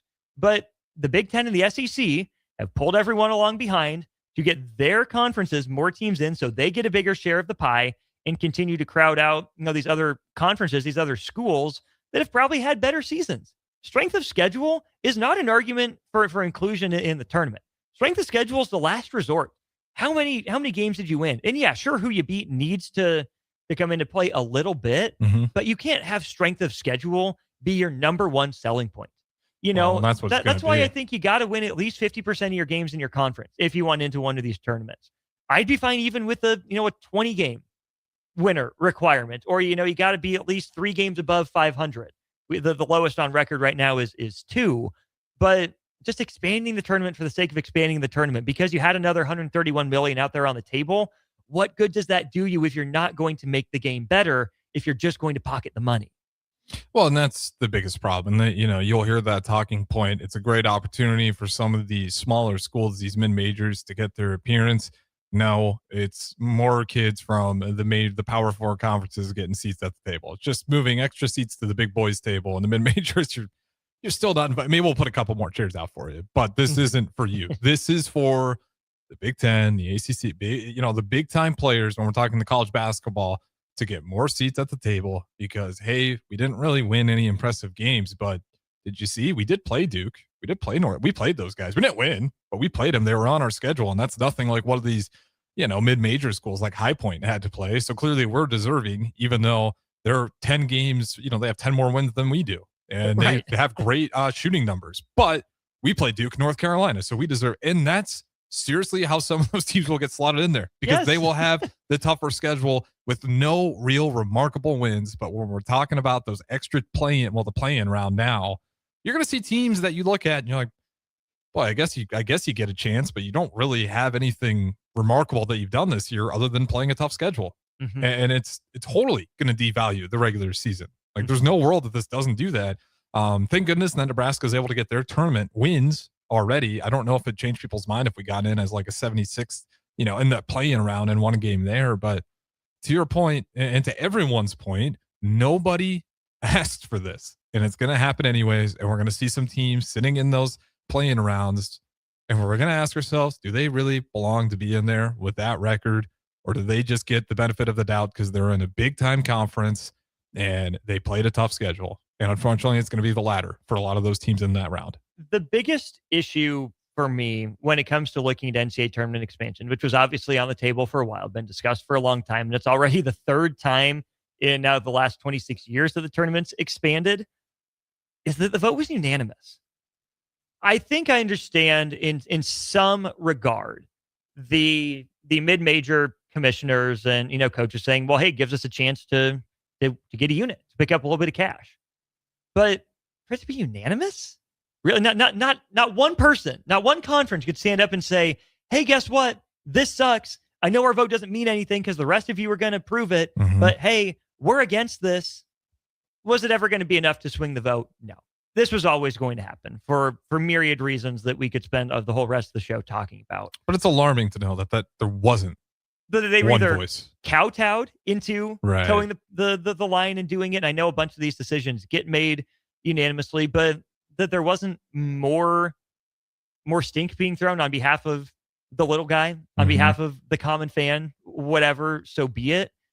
And I said this during the drive today, and I'll bring it up here again for those that might have missed it. Greg Sankey and Tony Petitti, SEC and Big Ten commissioners, do not work for you and me. They work for their conference, and their conference is comprised of their schools. Their job is to get the best deal possible for their schools.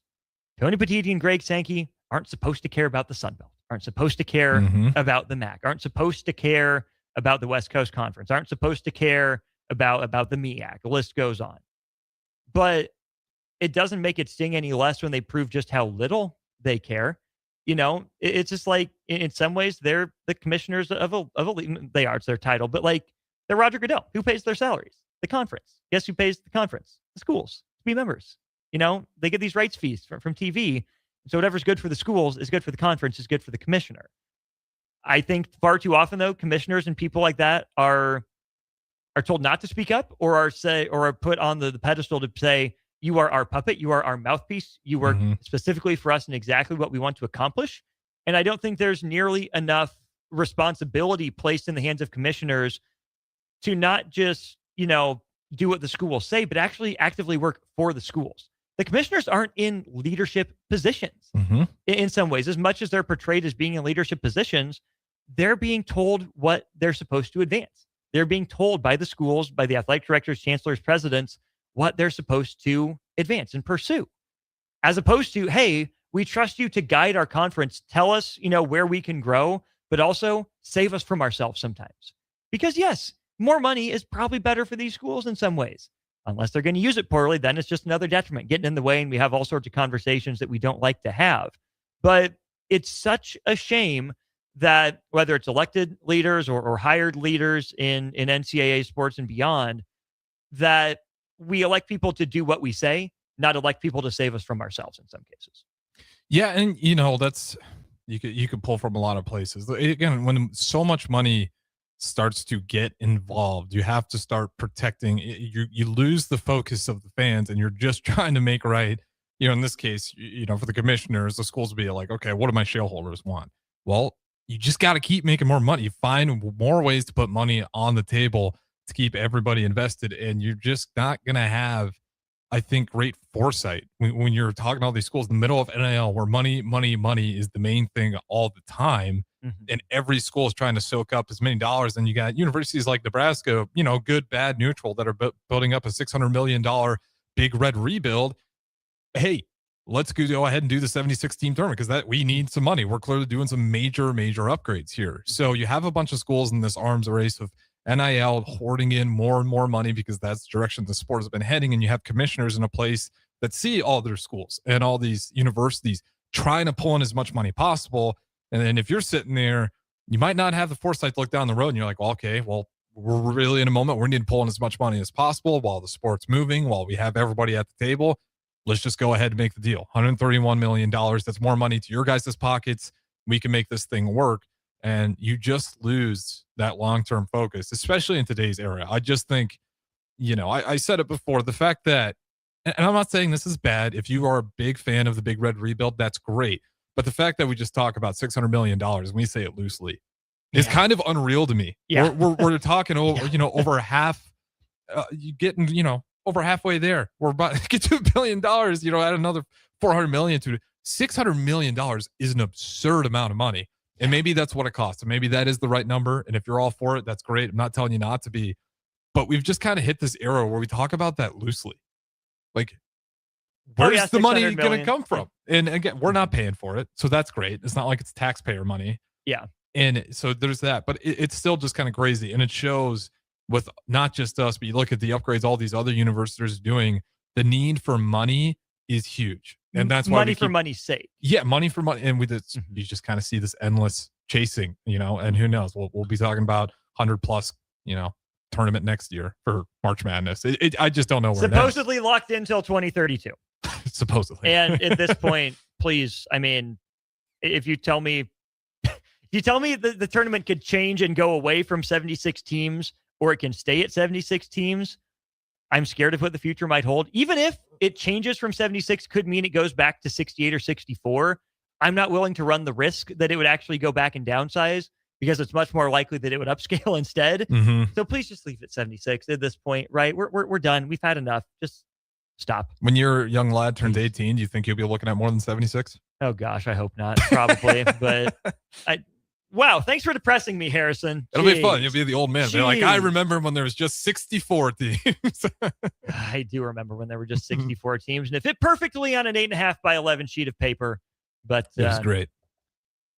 So it goes. All right, we'll go to break. Plenty more from y'all on the Sartor Heyman Jewelers text line. Omaha as a potential destination for the expanded play-in rounds. What would that mean for that city, for the state of Nebraska? All that ahead on Old School. Watch Old School live on Facebook, YouTube, or Twitch. Old School with Foreman and Orman on 93.7 The Ticket and theticketfm.com.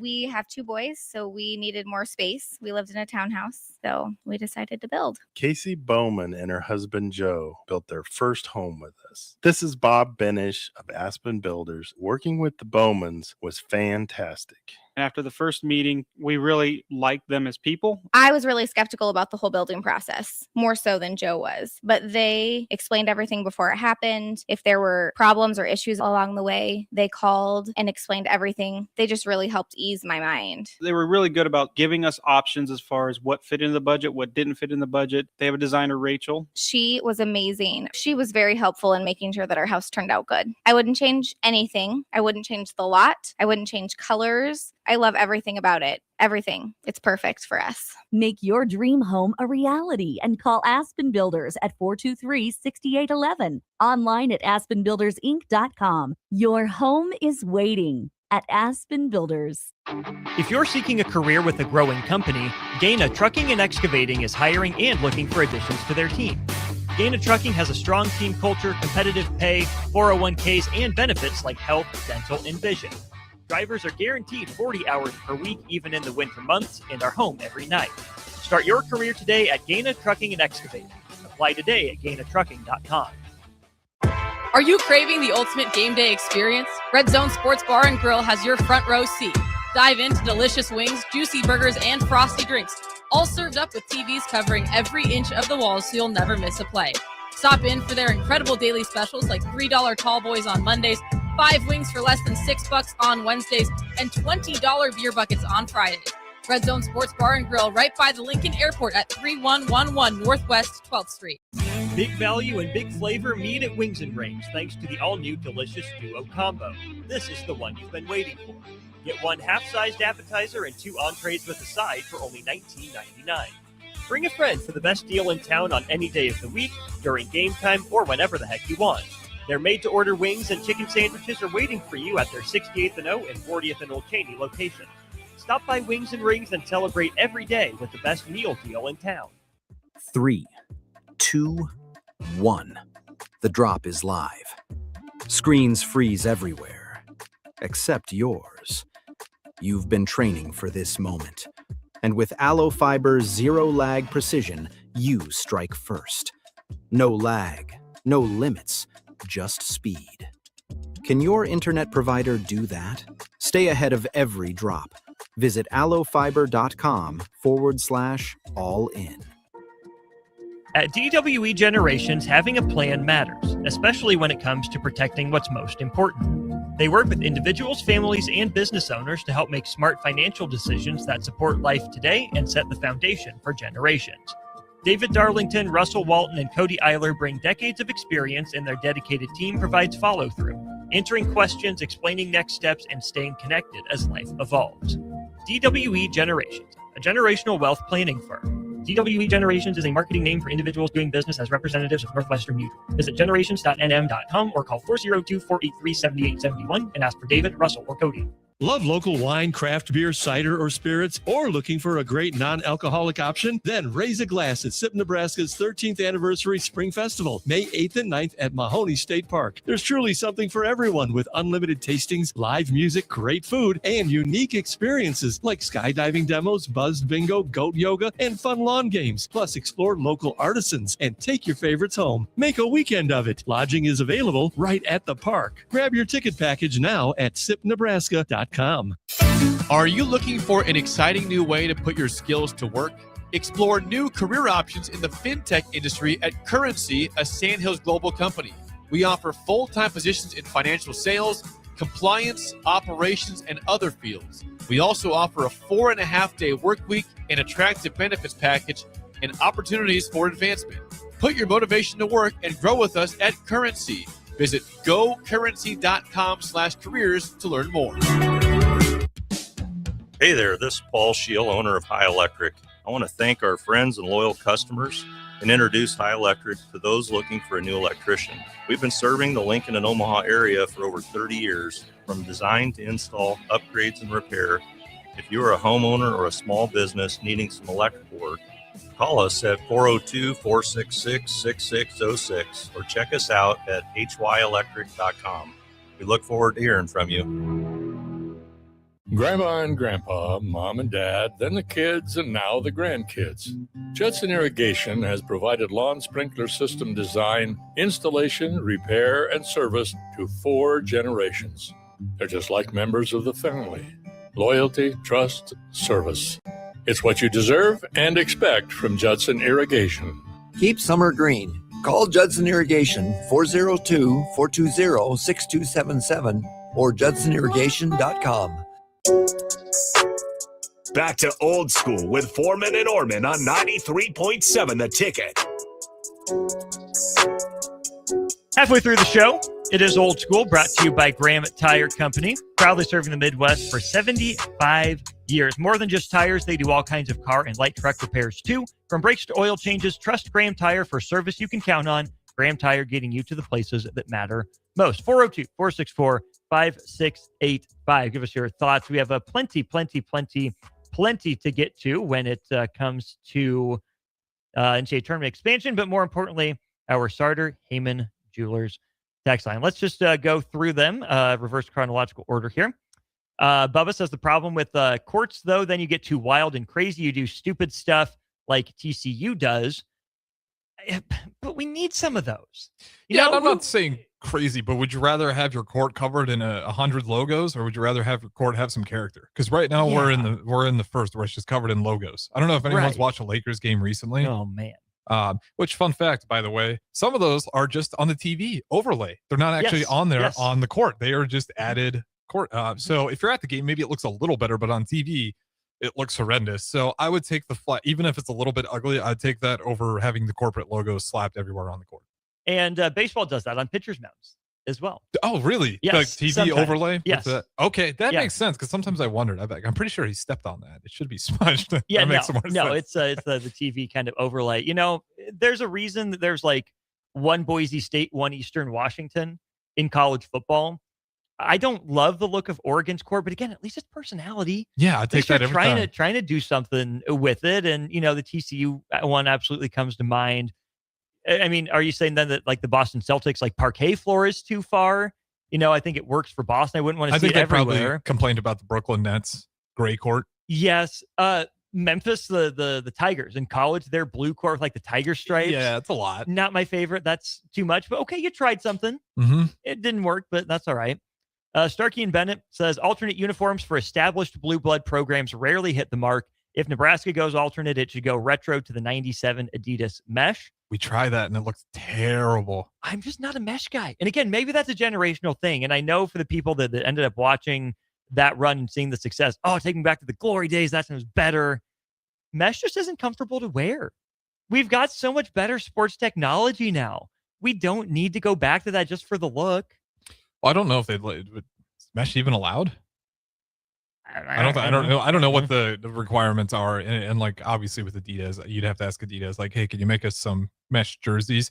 We've tried it, where they did the scoring explosion throwbacks for Nebraska, and do you remember when they tried to make the fake mesh? It was like the normal jerseys, but they made a bunch of tiny little fake holes, like it was mesh.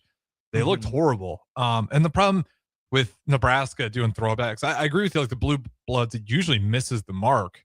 And even when we tried to go throwbacks, we did it. I can't remember what year it is, where we had the fake leather helmets where they looked horrible. We've tried doing throwbacks, and I love the idea on paper. Boy, they've turned out really poorly for us, though. I don't hate all of Nebraska's alternate stuff. I mean, there've been some decent ones in football.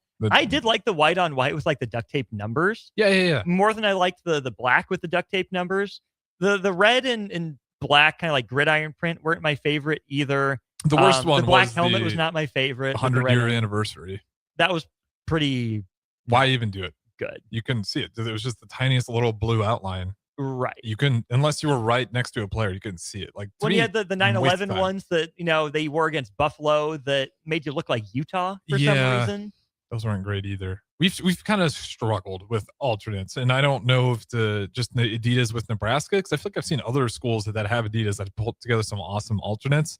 But I'm kind of in the boat of I think what we have right now, I like it. You wear the black shirts once a year because that's at least part of your history. You are the black shirts. That was kind of your thing. Yeah. I'm cool with that than trying a new random cool thing every year because at least, that calls back to your history. Otherwise, I'd be cool if we just never did alternates. But if we're going to do the one time we wear the black out for the black shirts, like I'm on board with that because at least it ties to our history. And that's usually a lot of me if we wear these alternates, like where I'd like them to come from. And that one you could do it without having to make like fake mesh jerseys. So you can just wear black. It's a lot easier to make practical on a year-by-year basis. No, completely agree on that. 8893 asks, who is traditionally crimson and cream, Nebraska or Oklahoma? I mean, we're scarlet. My man. Yeah, so it'd be Oklahoma. Trick question, 8893. It is absolutely Oklahoma's crimson and cream because Nebraska's scarlet and cream, which leads me to this, Harrison. Nebraska's cream uniforms have grown on me. I still prefer the regular white and red with just Nebraska up top, but the ones with the Nebraska and then Cornhuskers kind of in a circle around the number, I really didn't like those at first, but I can tolerate them now. They're fine. I like the cream color a lot. The color is fine. I don't love the busyness, but you got to keep it pretty clean. I think if you're going that route, I like those uniforms. I think a little bit more than you did. They kind of grew on me instantly, but that's an area where I don't mind leaning in to the actual cream hex code as opposed to just trying to make it white all the time. I got no problems with that. RD says that Penn State keeps wearing their throwback uniforms every game. And see, this is funny because Penn State hasn't changed. Penn State hasn't gone the alternate route, just like the Yankees haven't gotten a City Connect in baseball. Do the Dodgers have one? Yes, Dodgers have some. Oh, you're right. And that's fine. We can keep something sacred. Now, should it be Penn State? Should it be the Yankees? I understand the Yankees more than I understand Penn State. But Penn State also has like no real insignia. They have their Nittany Lion logo, but they don't use it on their helmets or their jerseys or anything. The Yankees, you already have the pinstripes. You have the plain, gray and dark navy or black or whatever. So there's not much you can do with those. But I understand not messing with the Yankees before I understand not messing with Penn State. But you could probably find something more creative for the Yankees than you could with Penn State. Yeah, and I think every team's a little bit different. Like for my Chicago Bulls, like anytime they do City Edition jerseys, I hate it because you have the most iconic jerseys. And they did a good job keeping it simple for the most part. But, it's the same thing for the Boston Celtics. Like anytime they wear something that's not green or they're wearing an alternate, like you're the freaking Boston Celtics. What are you doing wearing not green playing the Lakers? The Celtics blacks, I don't mind, but I hate it. But clearly they're better in the white or the green. Well, I agree. I've seen the Celtics wear the black while playing the Lakers. Yeah, that's and it's like, what are you guys doing? Sacrilege. You got the two most iconic colors clashing, and you're like, we're gonna wear our black alternates today. Black and then the weird purple. Yeah, and like to me, that stuff's insane. I think every team's going to be a little bit different on the alternates. I think the smaller market teams, maybe it makes sense. You get a splash. Obviously, you got the blue field with Boise State. Like you're going to have some of these teams need to make some splash, get some interest. But if like you're a big dog in the mix, you don't need to be cute, because when you try to be cute and it doesn't work, it looks really bad. And the times it does work, like you get some rewards and fruits out of it, but it's usually, in my mind, not worth it. Yeah, you miss, if you're one of those big time brands, I feel like you miss way more often than you hit. And certainly here with Nebraska football in my lifetime growing up, we've missed on a majority. Like you probably say 70% of our alternate uniforms since I've been watching Nebraska football. Probably fair. Crowbait, as a White Sox fan, poor guy, but I know your family history with it. How about this garbage crossover for the White Sox and the Bulls? Have you seen those? No. Okay, what's the crossover? Look up White Sox Bulls jersey. Because They look a lot like you would expect. It's a lot of red. It says Chicago across the front, has the Sox on the left sleeve. I don't like it only because it's not the White Sox colors. Do the White Sox, throwbacks from back in the 70s and the 80s, way before you do a Bulls crossover. Nowhere in the White Sox is red that predominant. Sure, you had a little bit of red on the throwbacks, but not to that degree. Yeah, they look fire, but that's because I like the Bulls, the uniforms. Yeah. It has nothing White Sox But about that's that. a Bulls baseball jersey, not a Yeah. White Sox basketball jersey. Yeah, no, and I don't fault, ironically, I'm a Cardinals fan. That's the one area, MLB, I leave the city of Chicago, because shout out to the Godfather, Jeff, who's a big Cardinals fan. But yeah, that doesn't, I couldn't tell you, but me, even just being an outsider, that has nothing White Sox on it for me. No. I wouldn't be able to recognize that team at all, other than, Chicago, it's probably White Sox. Well, no, and there's the Sox on the side. Otherwise, it could be the Cubs. Probably, It could be. But the Cubs have their own ones that are not. I'm not a fan of it. Again, I like it because it's the Bulls uniform, but if I'm a White Sox fan, I'm looking at that what are we doing here? Yeah. John notes the throwbacks that were all white that Nebraska wore when they went to Northwestern.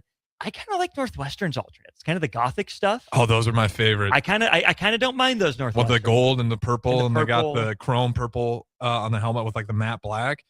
I don't mind that. Northwestern's quietly good at the alternate game. I don't mind. Those are clean, and I like that for Northwestern because they're a school that they could use a little bit of pop from time to time. They could, and they have an awesome colorway. Anytime you got purple, you can play with that a lot of ways to make some really awesome alternates. So Northwestern, they've had a good run with alternates, and their Gothic uniforms are honestly some of my favorite alternate uniforms out there. Yeah. Justin from Hickman on the basketball jersey says the cream uniform is one of the few things I see anymore using the whole name of Cornhuskers instead of just Huskers. Yeah. Yeah. There's a time and a place for it. I just think it's still a little busy, maybe for my liking, even if I understand what they were going for. And then Eric, I promise you that I am not just trying to disagree with it because it's you, but no, I don't think those look awesome. He sends in a picture. It's Nebraska football with Bo Pelini. Got white helmets, black face mask cages, but a red N on the side. And then you have the red shoulder piping on the side, but with black numbers. You're wearing black pants with a red stripe down the side. The mixing of the colors like that looks more like Louisville to me. That doesn't look like Nebraska. Black has never been predominantly featured, in any meaningful way for, meaningful Nebraska football games. And again, I get the blackout thing. You can do it every so often, but that looks more like a Louisville jersey combination than it looks like a Nebraska one to me.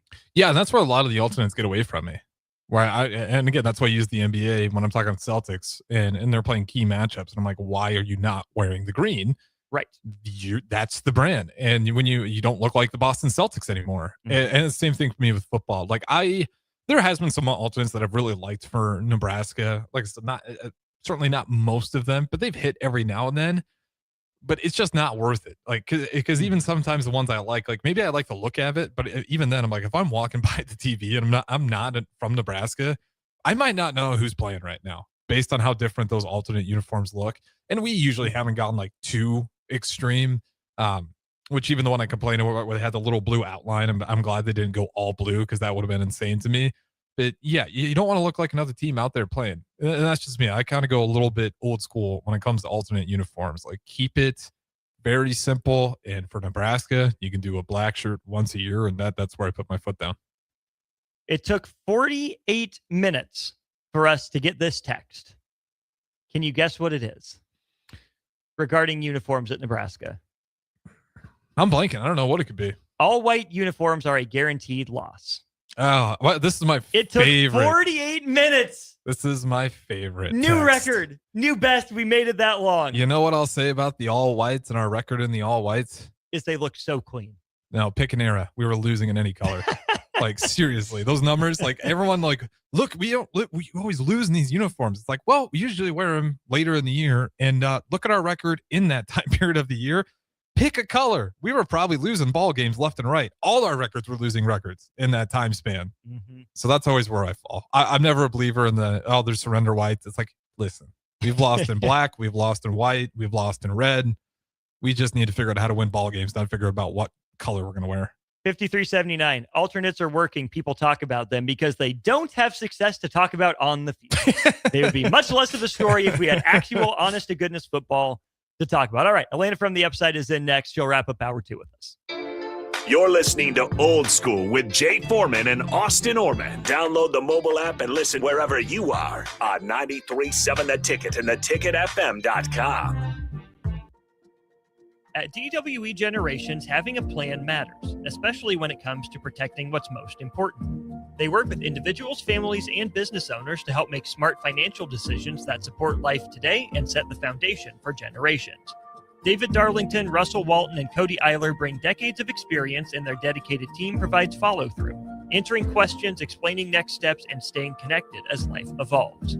DWE Generations, a generational wealth planning firm. DWE Generations is a marketing name for individuals doing business as representatives of Northwestern Mutual. Visit generations.nm.com or call 402-483-7871 and ask for David, Russell, or Cody. Are you looking for something different for lunch or dinner in Lincoln? Big 8 is now open at 1226 P Street, serving seafood boils and Asian cuisine.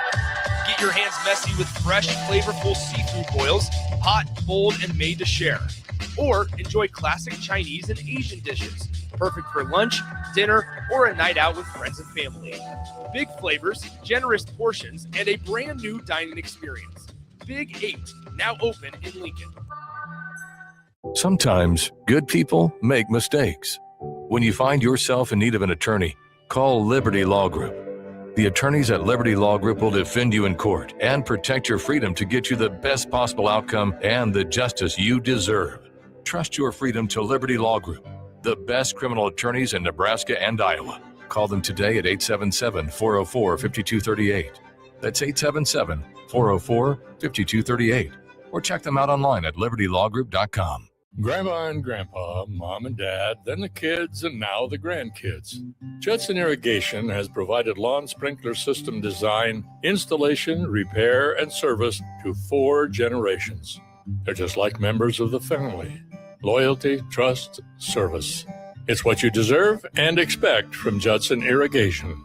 Keep summer green. Call Judson Irrigation 402-420-6277 or judsonirrigation.com.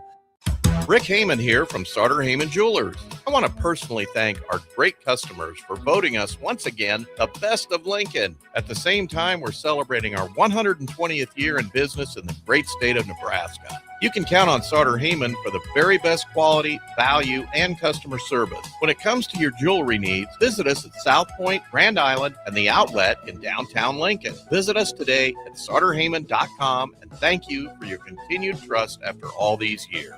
Jack Russell of Farm Bureau Financial Services is here to help you protect things that are most important to you. Whether it's your home, your family, or your future, Jack Russell has the proven experience to get the job done while developing authentic relationships with you. Give Jack a call today at 402-421-9100. Again, that's 402-421-9100. Or visit one of his 2 locations in Lincoln or Seward and learn how you can excel in the complicated world of insurance. Jack Russell of Farm Bureau Financial Services, a trusted and well-respected representative since 1999. Hi, Sean Callahan here for Koppel Chevrolet GMC. And wow, what a great spring it has been here. We've had record sales happening at Koppel. And to show our appreciation, Koppel is giving out employee pricing on select new models. Yes, you heard that right. Employee pricing is happening right now at Koppel on select new models. So please stop on in the store and see the team or check us out online at koppelcars.com. You'll be glad you did. Some rebates to dealer. Love local wine, craft beer, cider, or spirits, or looking for a great non-alcoholic option? Then raise a glass at SIP Nebraska's 13th Anniversary Spring Festival, May 8th and 9th at Mahoney State Park. There's truly something for everyone with unlimited tastings, live music, great food, and unique experiences like skydiving demos, buzzed bingo, goat yoga, and fun lawn games. Plus, explore local artisans and take your favorites home. Make a weekend of it. Lodging is available right at the park. Grab your ticket package now at sipnebraska.com.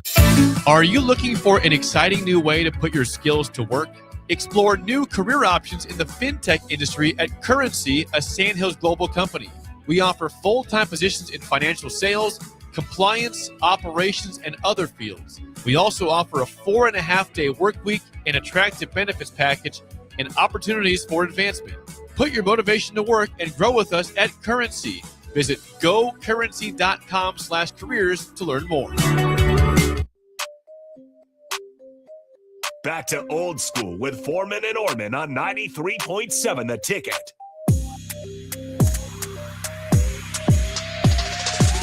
Yes, indeed. Welcome back in. Final segment, hour 2 of the show. Full another hour coming your way here soon. Weekend's just around the corner. I see a lot of you getting off work. I know it's graduation weekend. And what better way to celebrate than with some good drinks and some good company? No better place to do that than down south here in Lincoln at the Upside Bar and Lounge. We welcome in Elena from the Upside. Elena, hello. Welcome back. Hi. How's it going? It's good. It's nice out. I kind of want to be outside too. It is. It is. We're so close. We can almost touch it, Yes. but the windows don't open. We did have someone recommend that we get openable windows. I think that'd be a disaster. People would start probably yelling and things at you, and you can't blur that out, I'm sure. No, can't do that so well. Yeah. Try to step in. If anything, maybe like way up top, but then what's the point? Yeah. I don't know. Then they I don't start think it'd throwing work stuff out. in the windows. Yeah. and- Yes. I don't think it'd be a good idea. I just see problems. Yeah. You're downtown. Yeah. You're at least most out of the way of the hooliganism for the most part. You run a tight ship at the Yes. Upside. So We love it that way. We get some, in the 20-year-old range, which is usually the downtown troublemakers. But honestly, the groups that we have, we love them. Like there's some regulars that are younger and they really behave themselves. So I'm very proud of all of them. because of you or in spite of you? I think everybody's scared of me. There we go. I always tell my employees, I'm like, if anybody's causing problems, just like, do you want me to call Elena? Like, and then they're like, no. We're good. We're cool. Yeah. We're cool. We're fine. We were talking a little bit off air. It is starting to get nice outside. Take us through the seasonality of a bar. Is it going to pick up? Is it going to slow down? Where are you guys at the Upside right now? Right now, it's really nice out. So we basically have our regulars because everybody wants to go outside because everybody's been cooped up for so long. Sure. But in like maybe a week or two, when it's like sweating hot out, then we'll get everybody back in again. So I don't ever worry about it too much. Our last summer really didn't slow down. So that was exciting to see. So if I can keep that up this year, I know we're doing something right. Oh, for sure. Obviously, you guys are big with UFC Yep. happening. That's one of the big reasons that we have you in here. But if I'm not mistaken, you have the MLB package again, right? Yep, we do have the MLB package, and I just added the WWE. Oh, as hello. well. Nice. So we Hello. have that tomorrow. And I can't remember what it's got. A backlash is what it's called. That is above my head. Yeah, Harrison would know a same. little bit more by osmosis. But People like it though. I've had some requests for it, and I thought I actually had it. So, and apparently I had not subscribed to it, so I was wrong. until now. Yes. So congratulations, Lincoln. You have your home for WWE now at the Upside as well. Same sort of thing go with WWE as for UFC? Yep. No cover. Basically, they're both on this Saturday. So the WWE starts at 3, and then we'll go to about when the UFC starts. So kind of Perfect. just feed into it. So get there early, get seats.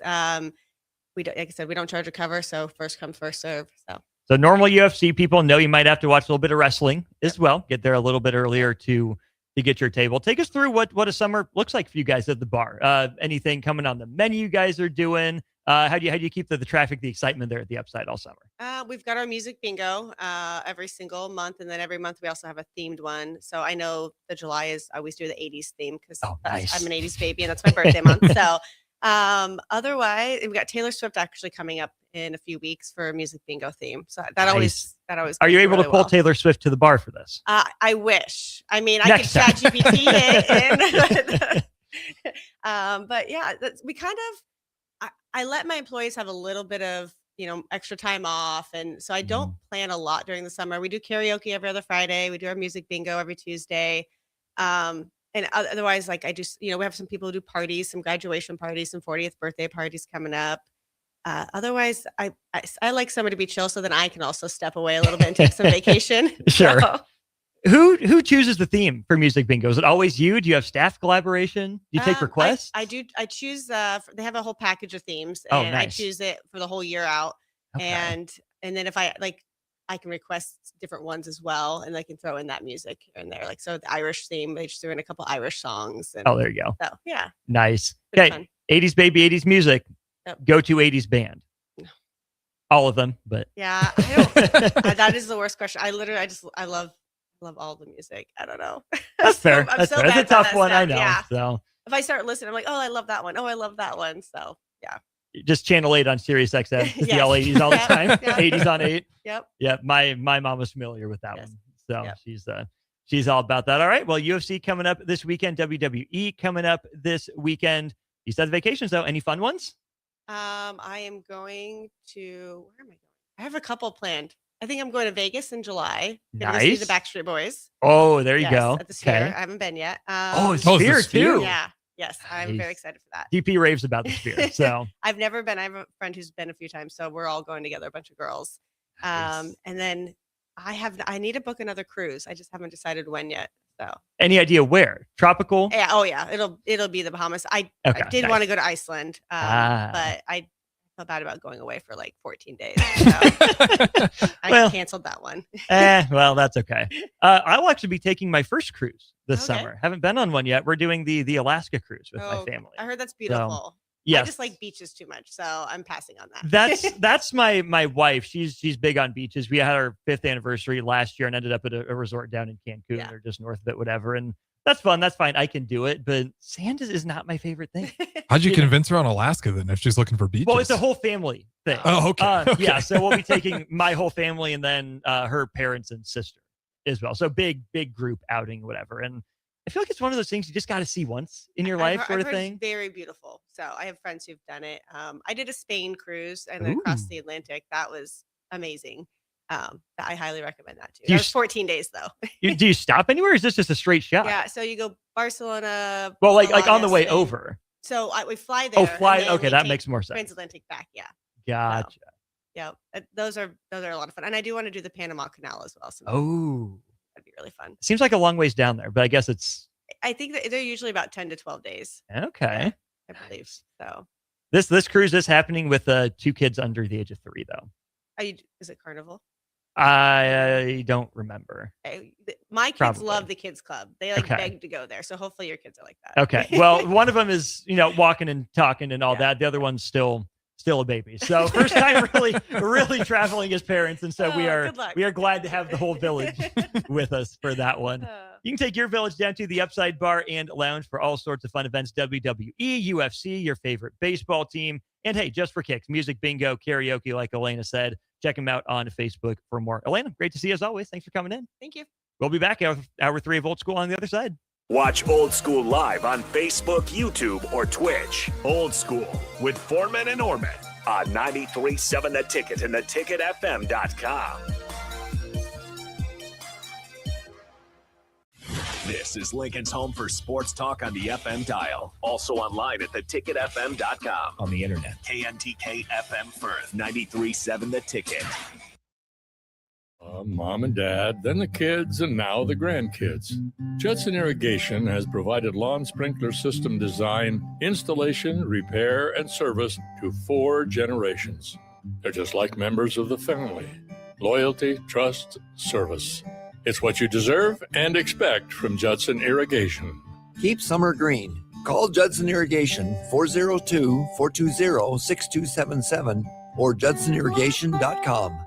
Now's the time to schedule your air conditioner service check with Bryant. Make sure it's ready to keep you cool and comfortable when you really need it. Call Bryant Air Conditioning and Heating, 467-1111.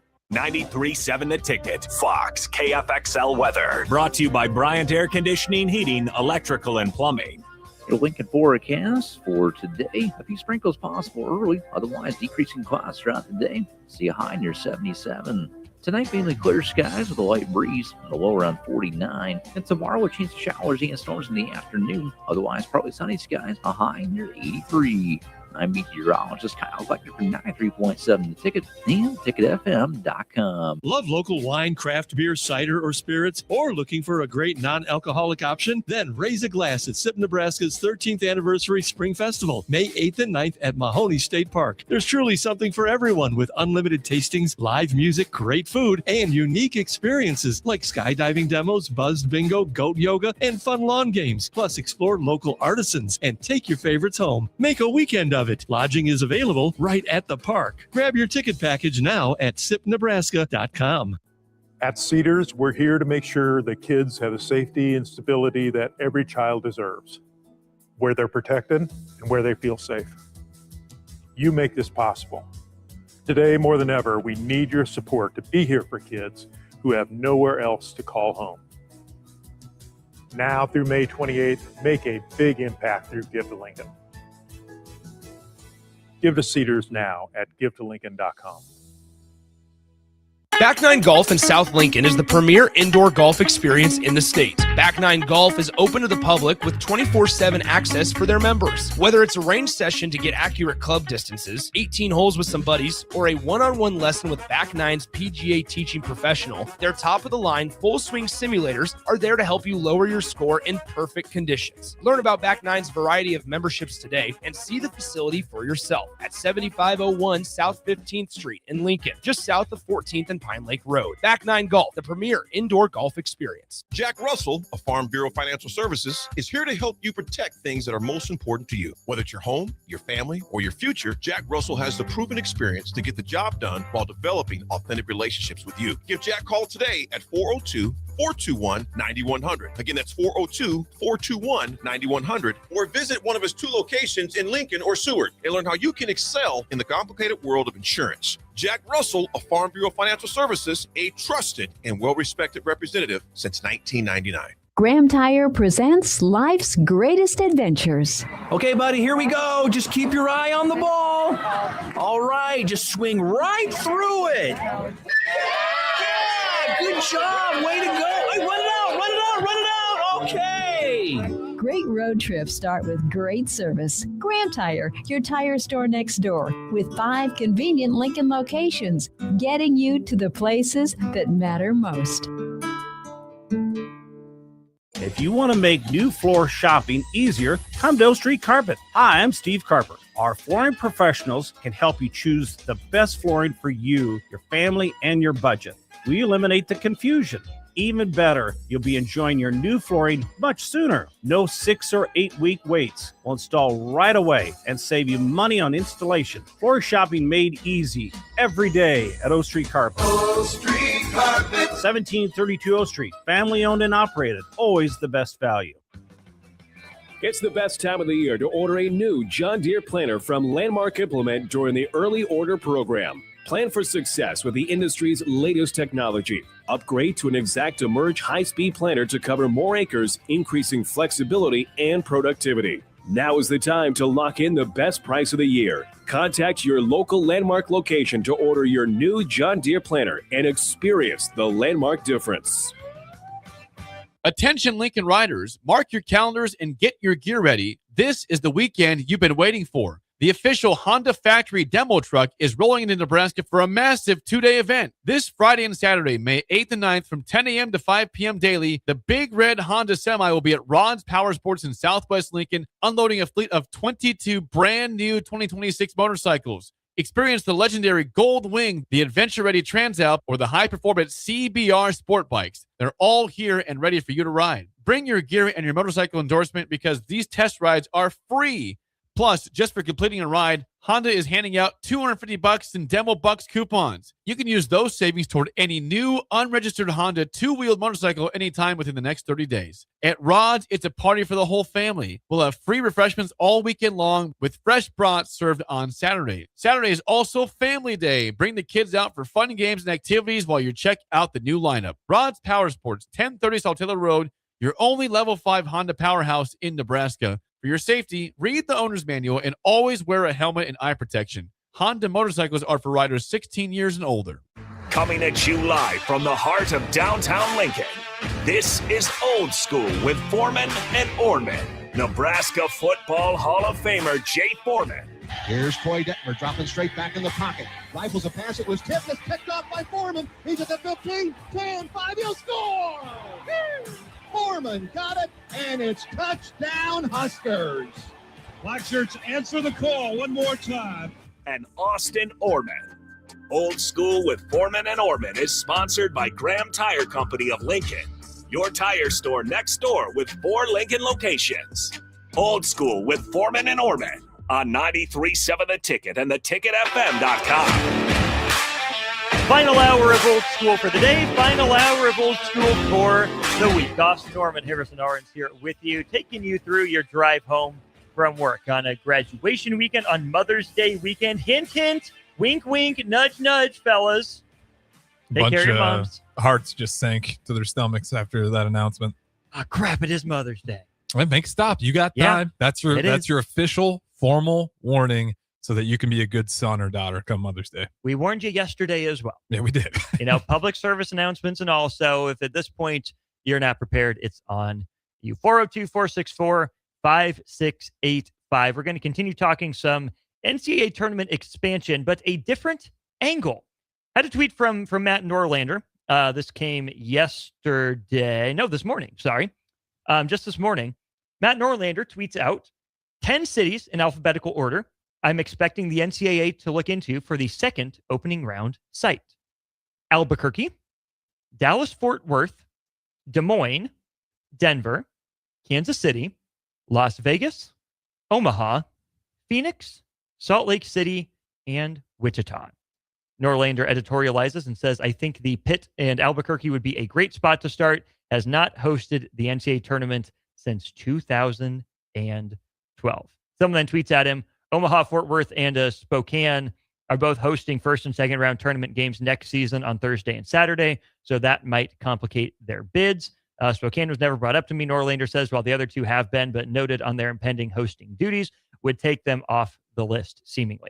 At least for this year, if not for the future. Mm-hmm. My guess, Harrison, and this is relatively uninformed speculation, but and Dayton's the other one that's locked in. Oh, see, that's the thing. Dayton's locked in, and Dayton's not going anywhere. Right, okay. My guess is that it will keep rotating around for that second site. What you notice for all of those sites, Central Time Zone and West, whereas Dayton's, Eastern Time Zone in Ohio, but close enough to the Central, and people are used to it there. I wonder if we're not headed for a world where, the teams that play in Dayton are in the East region and the Midwest region, and the teams that play in the, Western city are in the West region and maybe the South region. Although the South has been held everywhere from, Houston to Atlanta and all around. Atlanta's a Final Four city as well. New Orleans a Final Four city as well. But I'm pretty sure Dayton's going to be locked in. I don't think they're going to rotate through 2 of those 11 sites every year. I think Dayton's locked in. Wouldn't shock me if they cycle through a few, at least in the early going, for that second batch of games in that second city. Omaha being mentioned is interesting. Omaha's been a first-round site. Omaha's been a second-round site. It's never been, obviously, the opening round site with the expanded tournament. I think it's cool that Norlander thinks it's going to be under consideration. And I think it's probably for the best for Omaha in any of these cities if they're in the rotation, but not locked into it, right? I don't think it would be bad for Omaha to just be, the second city for the opening round. But I think there's some real juice in having Omaha as a potential second round site as well. I was there when Omaha was a second round site. It was Duke, Syracuse, and Kansas and someone else in that pod. Omaha's a good event city. We know this. I think it'd be fun to maybe see Omaha stake its claim to a bunch of games every year. But I think the variety of being a first round site, a first weekend site and a second weekend site is also pretty fun. Yeah, there's definitely some value there where if you lock in for that opening round, you maybe limit some opportunities down the road. And Omaha's one of those cities that's always going to be looked at as one of those spots. So maybe you wouldn't want to lock in necessarily. Why are you convinced that you think they'll kind of rotate it around, though? And maybe convinced is too strong of a word, but why they won't lock onto a city like they lock onto Dayton? Well, because, you look at all these places, obviously outside of Albuquerque, like Norlander says, that hasn't hosted since 2012, they're all already event cities or NCAA tournament cities. But, Dallas, Fort Worth is going to host, championships. Did they want just the opening round of the mediocrity? They'll take it. They'll go because they're an event city. You think about Kansas City. Sprint Center hosts the Big 12 championship, the Big 12 tournament every year. So you just think no one would agree to it because it'd just be too much of a limiter? Maybe, but also I think that like Las Vegas, why would they want the first opening round when they're a Final Four and championship city? I could say the same for Phoenix, right? But like Wichita, what is Wichita if not the Dayton of Kansas? No offense meant in that one. Salt Lake City, right? Are you ever going to host the big shebang there? Probably not, but it's a nice little area of the country with a hoops niche that it'd be good to throw a bone to. Same with Omaha. You're not bringing the basketball championship to the CHI Health Center. Right. It would go well. I think it'd be fun to have a Final Four in Omaha, but we can be realistic and say it's not happening when you look at the other cities. What Iowa City? Des Moines? Des Moines, but that's a really common first-round site. I mean, Yeah, they play there all the time. Same in Denver. Denver's been a first weekend and I think a second weekend. Yeah, no, as Denver well. is the one that, like, if I were to pick it, like favorable locations, it'd be Denver, but that's just 'cause Crappy it's airport to fly into sometimes, though. I haven't flown into Denver. I've always taken the drive, so I couldn't tell you that. I know it's got the Little bumpy, a little hard to navigate sometimes. And that whole airport's got a lot of history Issues, behind it. You could spend an entire hour on all the lore of the Denver airport, but and the reason why I like that city is because it's too nice. It's the nicest, I think, location out of all those that you mentioned. That, yeah, why would you want to just limit yourself with hosting the first one? I think it'd be great. Are you a Denver lover to that degree? I know you're a Jokic guy, but are you that big of a Denver guy? Just something about running away to the mountains. What's not romantic about it? I mean, I can understand that, but are you telling me Denver's a nicer city than Phoenix? I like the sun a lot too. Are you telling me Denver's a nicer city than Dallas? I mean, I think so. Have I not spent enough time in Denver? I'm not saying Denver's bad. The beauty of Denver to me is kind of unmatched. Denver's nice. I don't know if I can put it above those cities necessarily. You can tell me that it's on par and Denver's underrated, but I think you're selling Phoenix short. I think you're selling Dallas short. I'm not selling Dallas short. You could argue you're not a Dallas guy. No, Dallas is it's okay. Nice. So are you a Houston I don't guy? know. There's nothing San Antonio super guy? alluring about Dallas for me. Dallas is great. How often have you been to Dallas? A few times. Okay, I've never been there, so that probably doesn't help. Maybe I got to go to Dallas. Seeing pictures of it, I mean, it looks pretty average. Looks like a nice big city, but yeah, maybe I just got a soft spot for Denver as we're going through this. But to your point with everything, I can see why some of these cities, like the immaculate great city that is Denver, Colorado, wouldn't want the shining jewel on the hill.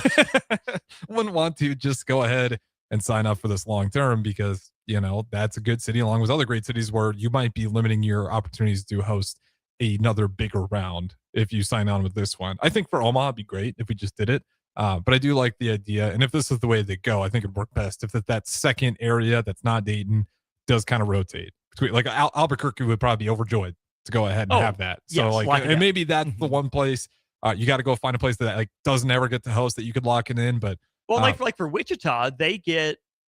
I would think this would be big for a place like that potentially too. Yeah, for sure. But I mean, how many games? It'd still probably be bigger to have first weekend, right? Because you get two different pods of teams. You don't just get one. That's true, right? Or do you just get the one?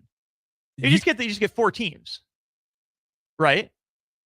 I have to look at the bracket. I think you're right. Yeah, 4. So in that case, I mean, wouldn't you rather just take an opening weekend if you get 6 games as opposed to 3 games? Depending on what the numbers look like would be the other question. Well, how you much get of a buzz you get draw. 8 teams in the opening week. You get 8 because it was Nebraska, Troy, Vandy, McNeese, and then it was Houston A&M, and the rest of that in OKC too. Yeah, you're right. Wasn't it? Where's that?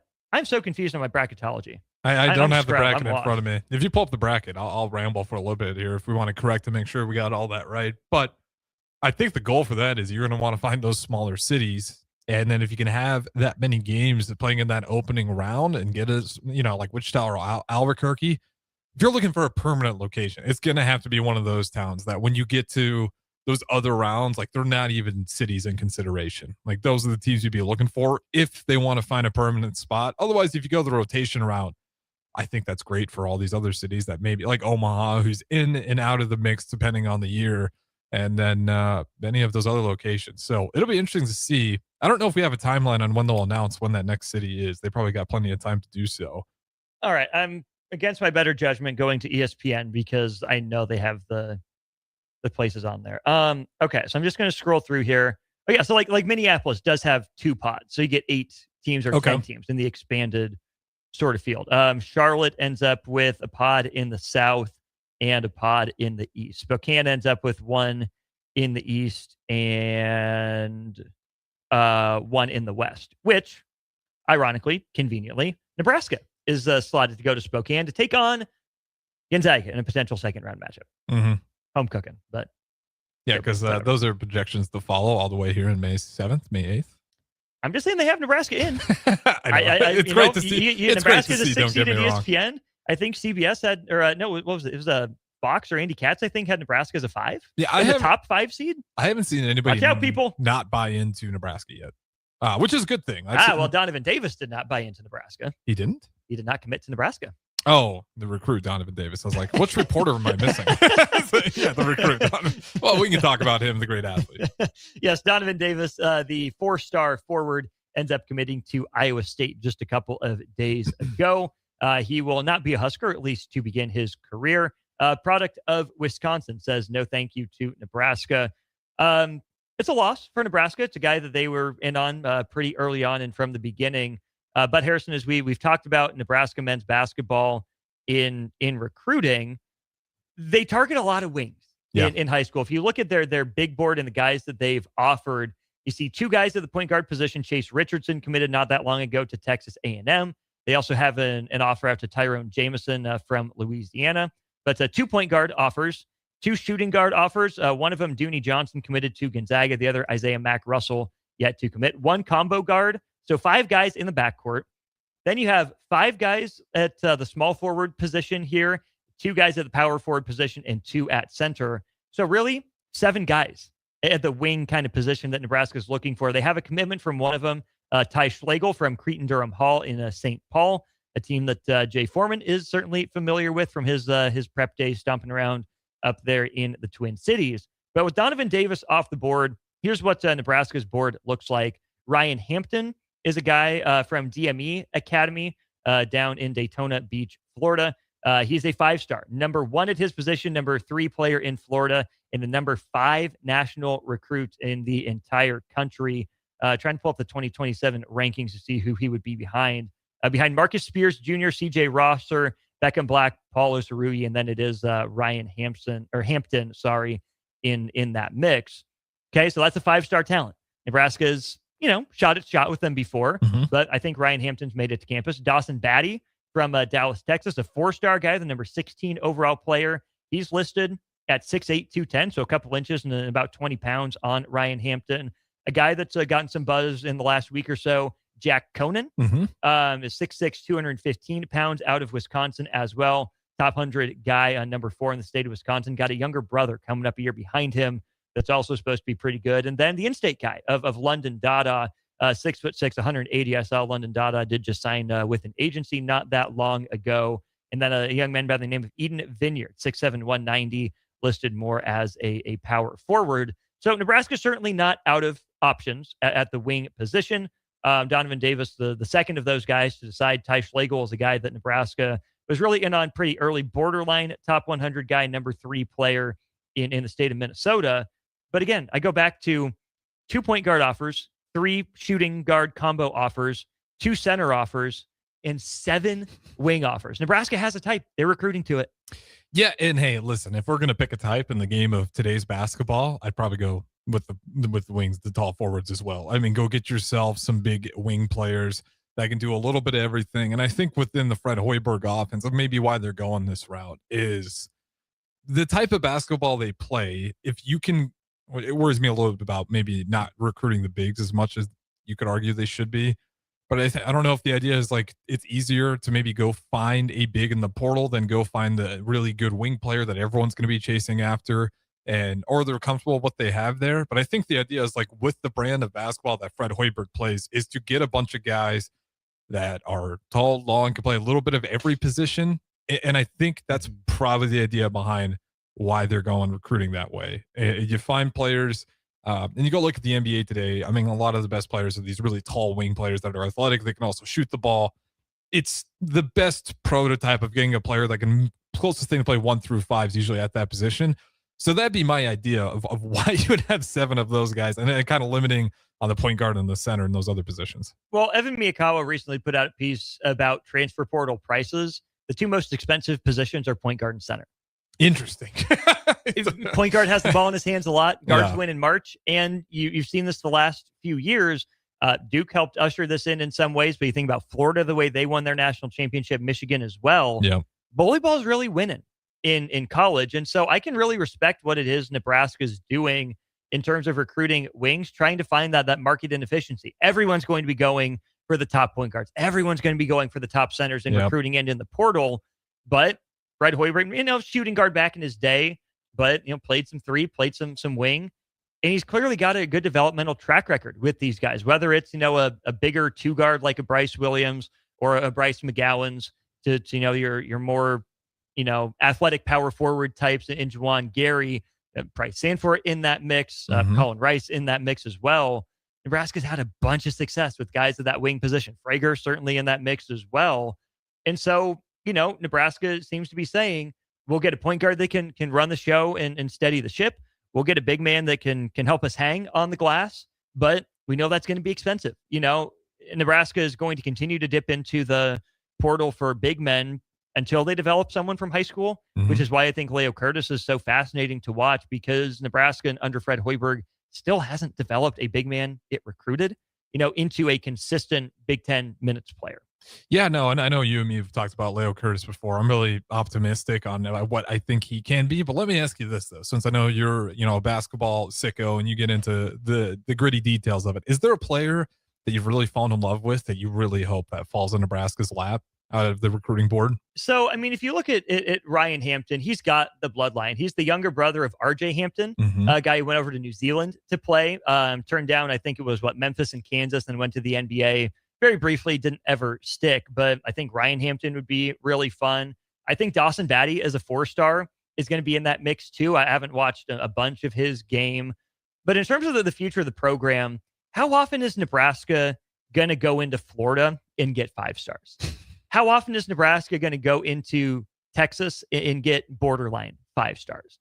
Not that often. If they're able to do it, huge. Okay. Oh, Nebraska. You're for real. You're serious. You mean this thing. Well, it mean even more than us pulling off Dylan Raiola. And that's no disrespect, but it'd be because football, it was like, we got Dylan Raiola, that'll save us. This would be, they're coming to Nebraska because Nebraska's shown that they're a top tier team. Well, that they can develop me at my position. Yes. And that's where I think it'd be an even bigger deal for basketball. Pull that off. Well, yes. And that's where I think Nebraska locking down a Ty Schlegel from Minnesota, if you can poach talent from there, like other schools and other regional schools have poached from you, that's big, which is why I like Nebraska getting involved up in Wisconsin.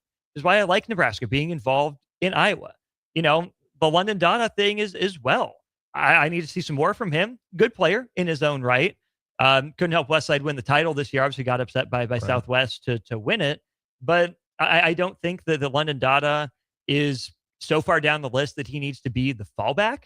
But I do like the idea of Nebraska going and getting some of these slightly higher rated guys with some more track record that have played on some bigger, AAU teams, and taking them out from under the nose of these other regional schools. Like Wisconsin doesn't necessarily get first pick of all the kids in Wisconsin. Look at Donovan Davis. Iowa State's been pretty good up there, right? Minnesota doesn't necessarily take first pick of all the Minnesota kids. It does. Nico Medved's going to be better at that than Ben Johnson wasn't terrible at it, but Minnesota hasn't necessarily been able to keep its own top talent there. And yeah, keeping your own top talent in basketball in state would be a big deal for Nebraska, right? Landing Frager, developing him into Big Ten Freshman of the Year is a big deal. That's great.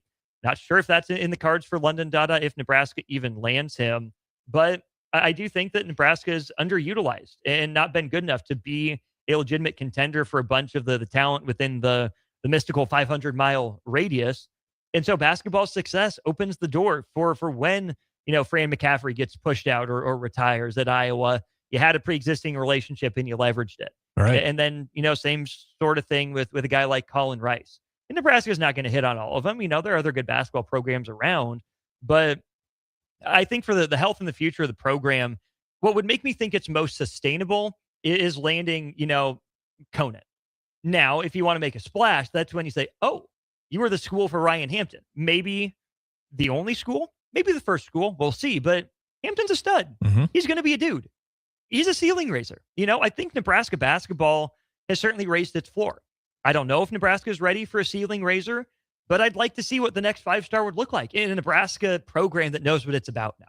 Yeah, I think they're at the point where they're officially in the poaching business. Like, I think they can go within certain schools, right? There's certain universities.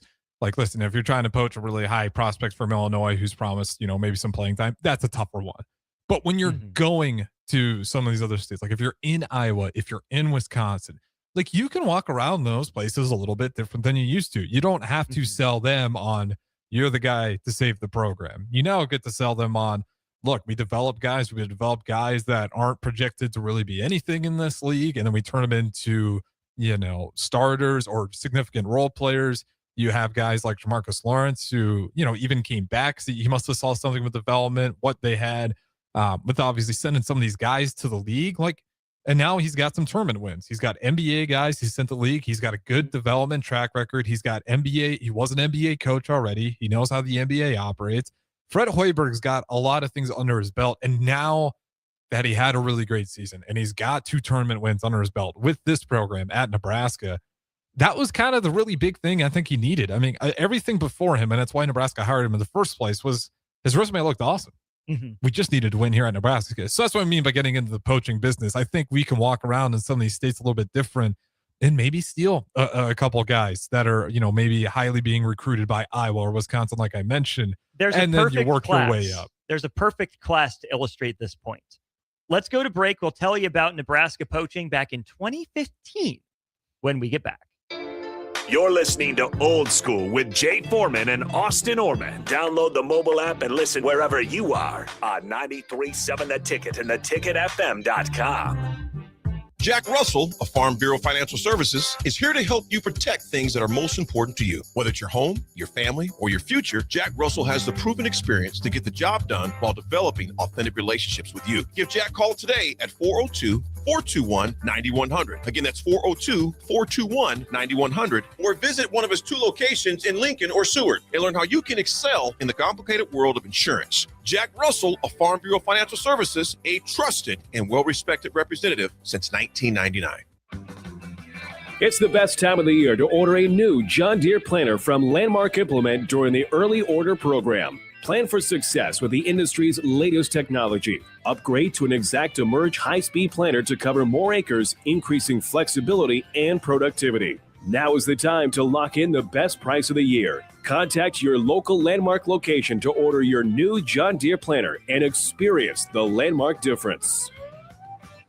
Back Nine Golf in South Lincoln is the premier indoor golf experience in the state. Back Nine Golf is open to the public with 24/7 access for their members. Whether it's a range session to get accurate club distances, 18 holes with some buddies, or a one-on-one lesson with Back Nine's PGA teaching professional, their top-of-the-line full-swing simulators are there to help you lower your score in perfect conditions. Learn about Back Nine's variety of memberships today and see the facility for yourself at 7501 South 15th Street in Lincoln, just south of 14th and Pine Lake Road. Back Nine Golf, the premier indoor golf experience. Hi, Sean Callahan here for Koppel Chevrolet GMC. And wow, what a great spring it has been here. We've had record sales happening at Koppel. And to show our appreciation, Koppel is giving out employee pricing on select new models. Yes, you heard that right. Employee pricing is happening right now at Koppel on select new models. So please stop on in the store and see the team or check us out online at koppelcars.com. You'll be glad you did. Some rebates to dealer. Love local wine, craft beer, cider, or spirits, or looking for a great non-alcoholic option? Then raise a glass at SIP Nebraska's 13th Anniversary Spring Festival, May 8th and 9th at Mahoney State Park. There's truly something for everyone with unlimited tastings, live music, great food, and unique experiences like skydiving demos, buzzed bingo, goat yoga, and fun lawn games. Plus, explore local artisans and take your favorites home. Make a weekend of it. Lodging is available right at the park. Grab your ticket package now at sipnebraska.com.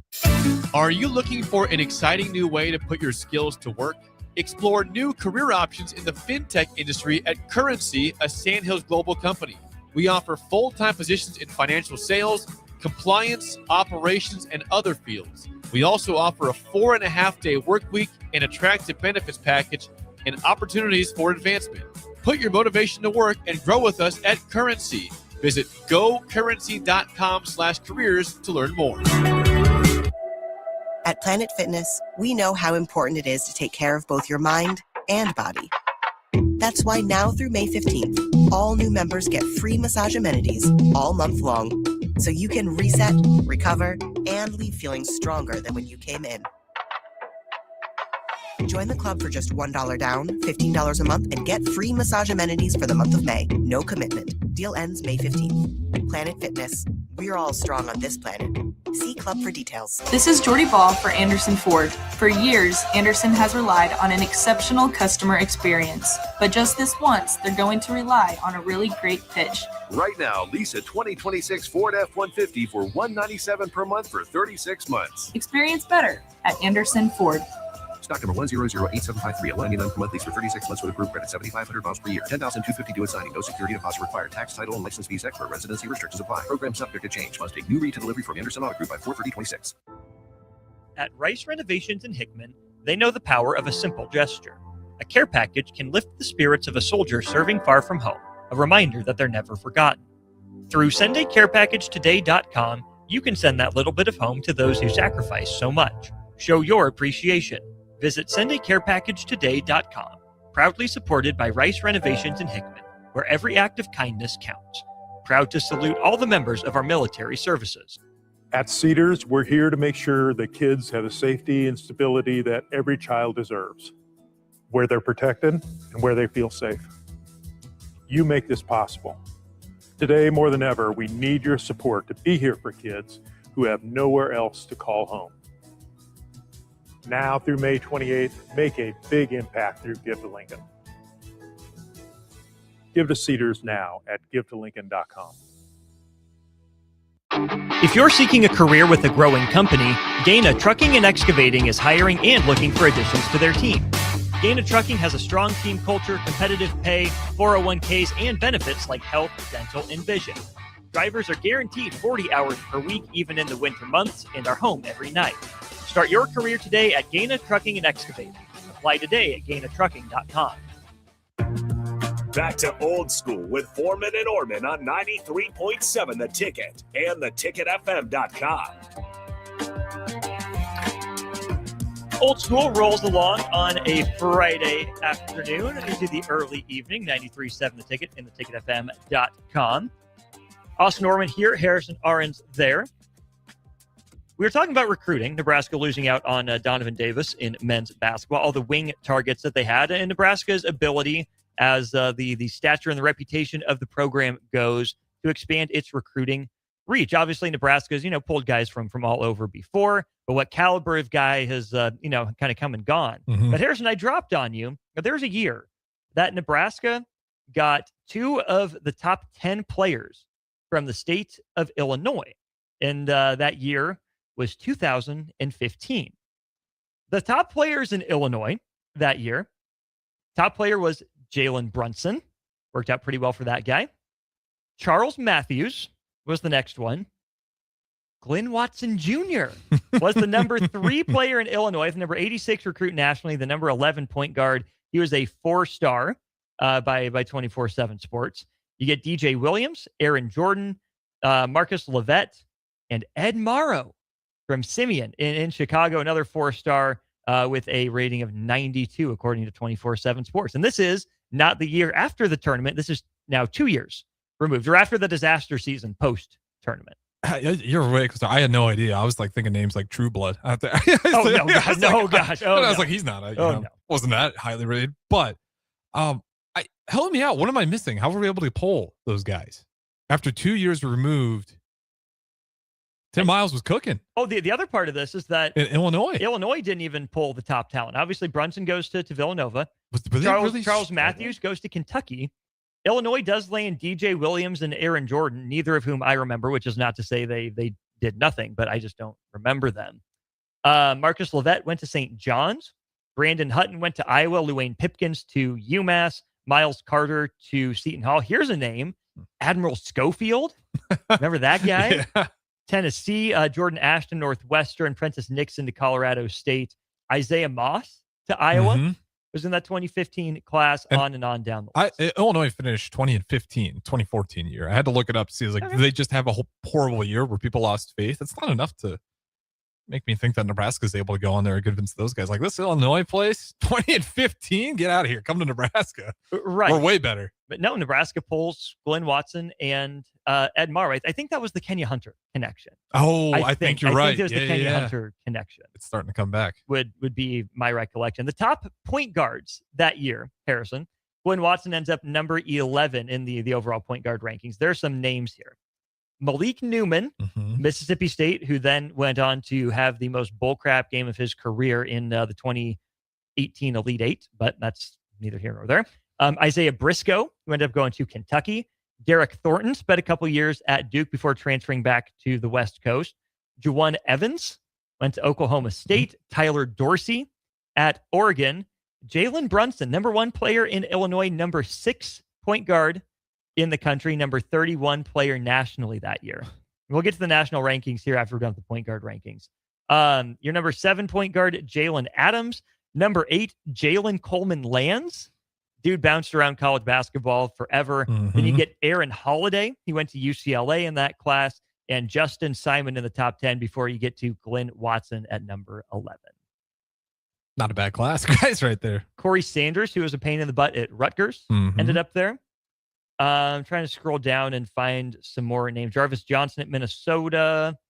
Any other interesting names popping up? I think that's going to be Ryan McMahon ended up at Louisville. Okay. Played frickin' forever again.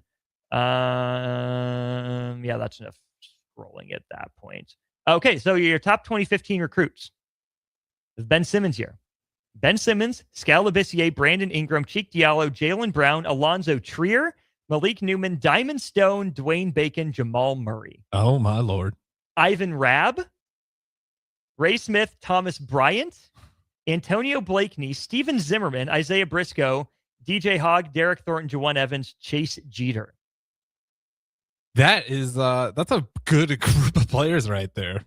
That's elite category. Who'd you say that number 1 was overall ranked in that class?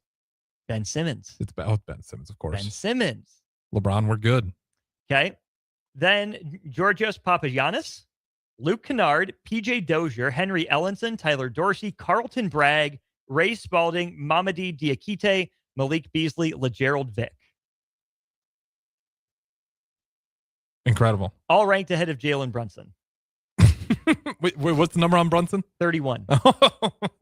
That's tough, especially when you're looking at what the Knicks have been doing with Brunson leading the entire way. You get Caleb Swanigan down there at 33.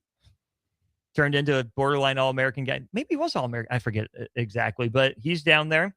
Donovan Mitchell was number 37 you know what class. You're noticing here is these guys aren't big. Like, you just miss great prospects because you're so locked in on the frame. And Jalen Brunson and Donovan Mitchell being there, that makes sense despite everything they might have had on tape. Mo Wagner, number 47. Nice. In that class. 47? 47. Yeesh.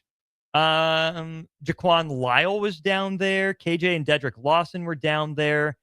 Matt McQuaid. Remember him at Michigan State? Not really. Matt McQuaid. Freaking annoying. I'm trying to find some other name. DeJounte Murray, the number 67 player in that class. Here's one right behind DeJounte Murray at number 68. Hanif Cheatham. All the way at 68? It's 68. Yep. Nebraska's very own Justin Patton was the number 72 guy. Nice. Brevin Pritzel, who ended up at Wisconsin, was down there. Marquise Chris was number 77. I think we're about to the end of the interesting names here. Glenn Watson at 86, as you mentioned before. Let's see here. Shake Milton. Okay. From SMU. Where was he? 93. Sorry, 93. He's at 93. Let's see. And I think that's about the end of the interesting names in the top 100. So yeah, Dante DiVincenzo, 110th in that class. This is why we keep scrolling, folks. You never know what you find. Ed Morrow, 116th. Do you remember where Ed Morrow transferred to? No, not Marquette. Nice. Matisse Thybulle, number 127 in that class. This is so fun. Luke May, 133.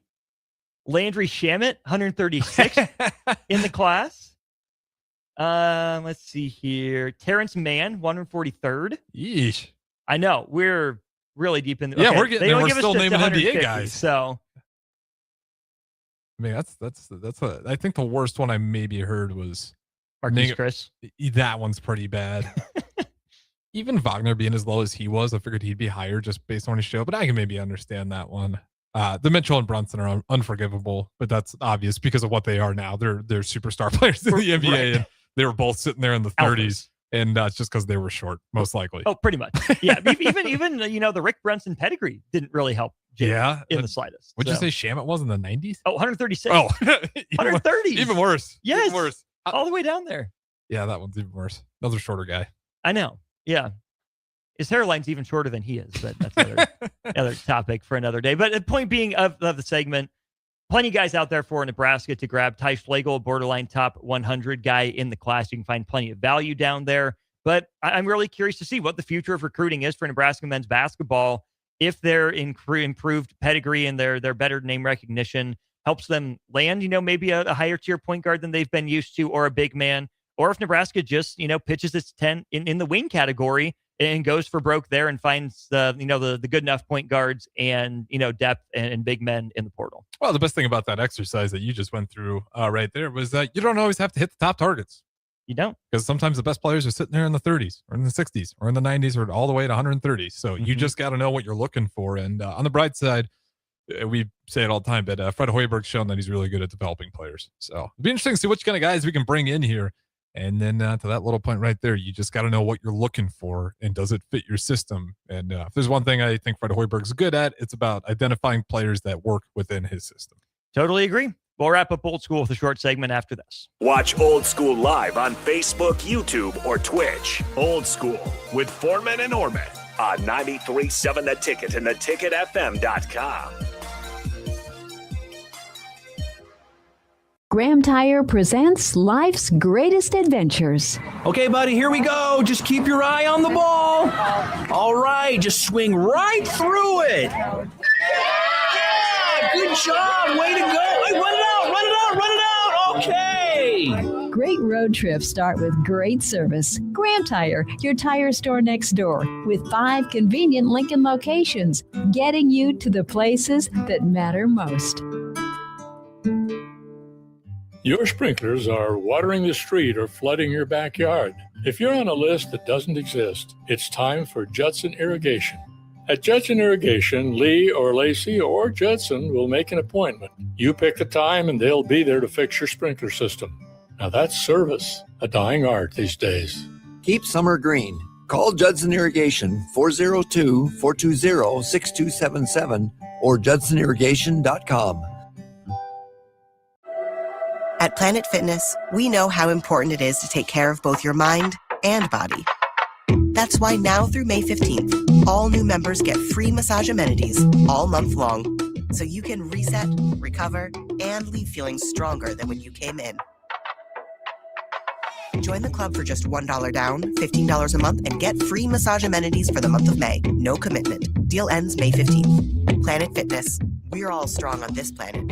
See club for details. Are you looking for a place to host company get-togethers, team meetings, or group events? Back 9 Golf in South Lincoln is the perfect place to host your gathering, with private bays available to meet with clients while you swing the sticks and improve your game. Back 9 Golf offers traditional golf opportunities while also providing fun games and activities for non-traditional golfers on their top-of-the-line full-swing simulators. Learn about their corporate memberships today and gather your favorite groups together at Back 9 Golf in South Lincoln, just off of 14th and Pine Lake Road.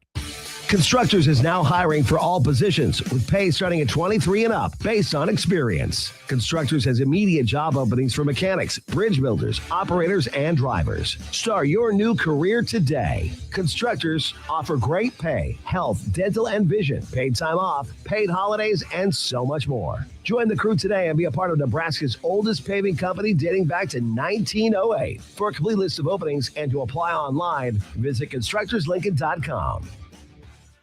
If you or anyone you care about is facing a family legal matter, call Cordell & Cordell today at 1-855-GET-LEGAL or visit CordellCordell.com to schedule your consultation. There's a lot on the line in divorce. This is Joe Cordell of Cordell & Cordell, the largest family law firm in the country, with over 35 years of helping clients navigate divorce. But being big doesn't mean less personal or less local. Our attorneys live and work in your community, and as neighbors, they understand the challenges your families face. Divorce touches all areas of your life: your home, savings, retirement, and of course, kids. So when you find yourself facing divorce, you need a partner you can count on. Visit CordellCordell.com to schedule your consultation. If you or anyone you care about is facing divorce, contact Cordell and Cordell today. With over 100,000 clients served, we understand the challenges you're facing on a personal level. Call Cordell and Cordell today at 1-855-GET-LEGAL. That's 1-855-GET-LEGAL. 1221 N Street, Lincoln. Hi, Sean Callahan here for Koppel Chevrolet GMC. And wow, what a great spring it has been here. We've had record sales happening at Koppel. And to show our appreciation, Koppel is giving out employee pricing on select new models. Yes, you heard that right. Employee pricing is happening right now at Koppel on select new models. So please stop on in the store and see the team or check us out online at koppelcars.com. You'll be glad you did. Some rebates to dealer. Love local wine, craft beer, cider, or spirits, or looking for a great non-alcoholic option? Then raise a glass at SIP Nebraska's 13th Anniversary Spring Festival, May 8th and 9th at Mahoney State Park. There's truly something for everyone with unlimited tastings, live music, great food, and unique experiences like skydiving demos, buzzed bingo, goat yoga, and fun lawn games. Plus, explore local artisans and take your favorites home. Make a weekend of it. Lodging is available right at the park. Grab your ticket package now at sipnebraska.com. Imagine if the people who work at your bank were neighbors who could help with a home loan. Congratulations, you're approved. Or friends who love to shop local. Have a good one. At UBT, who you work with matters just as much as what you're working toward. Hey, thanks for helping. That's why your money has more than a banker.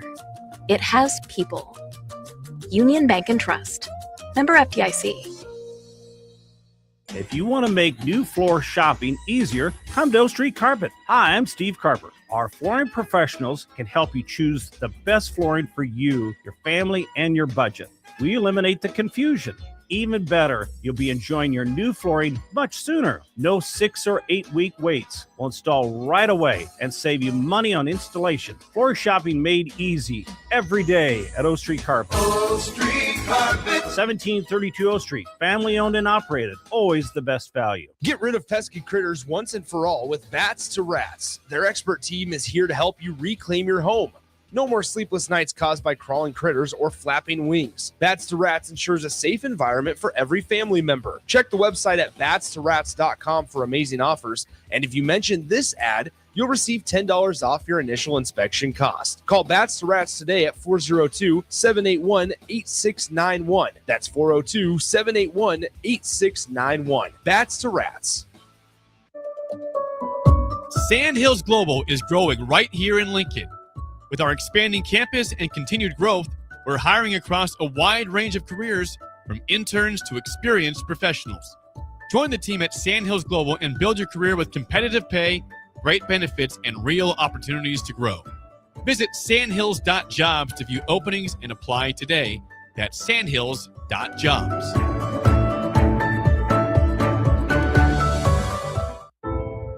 At Rice Renovations in Hickman, they know the power of a simple gesture.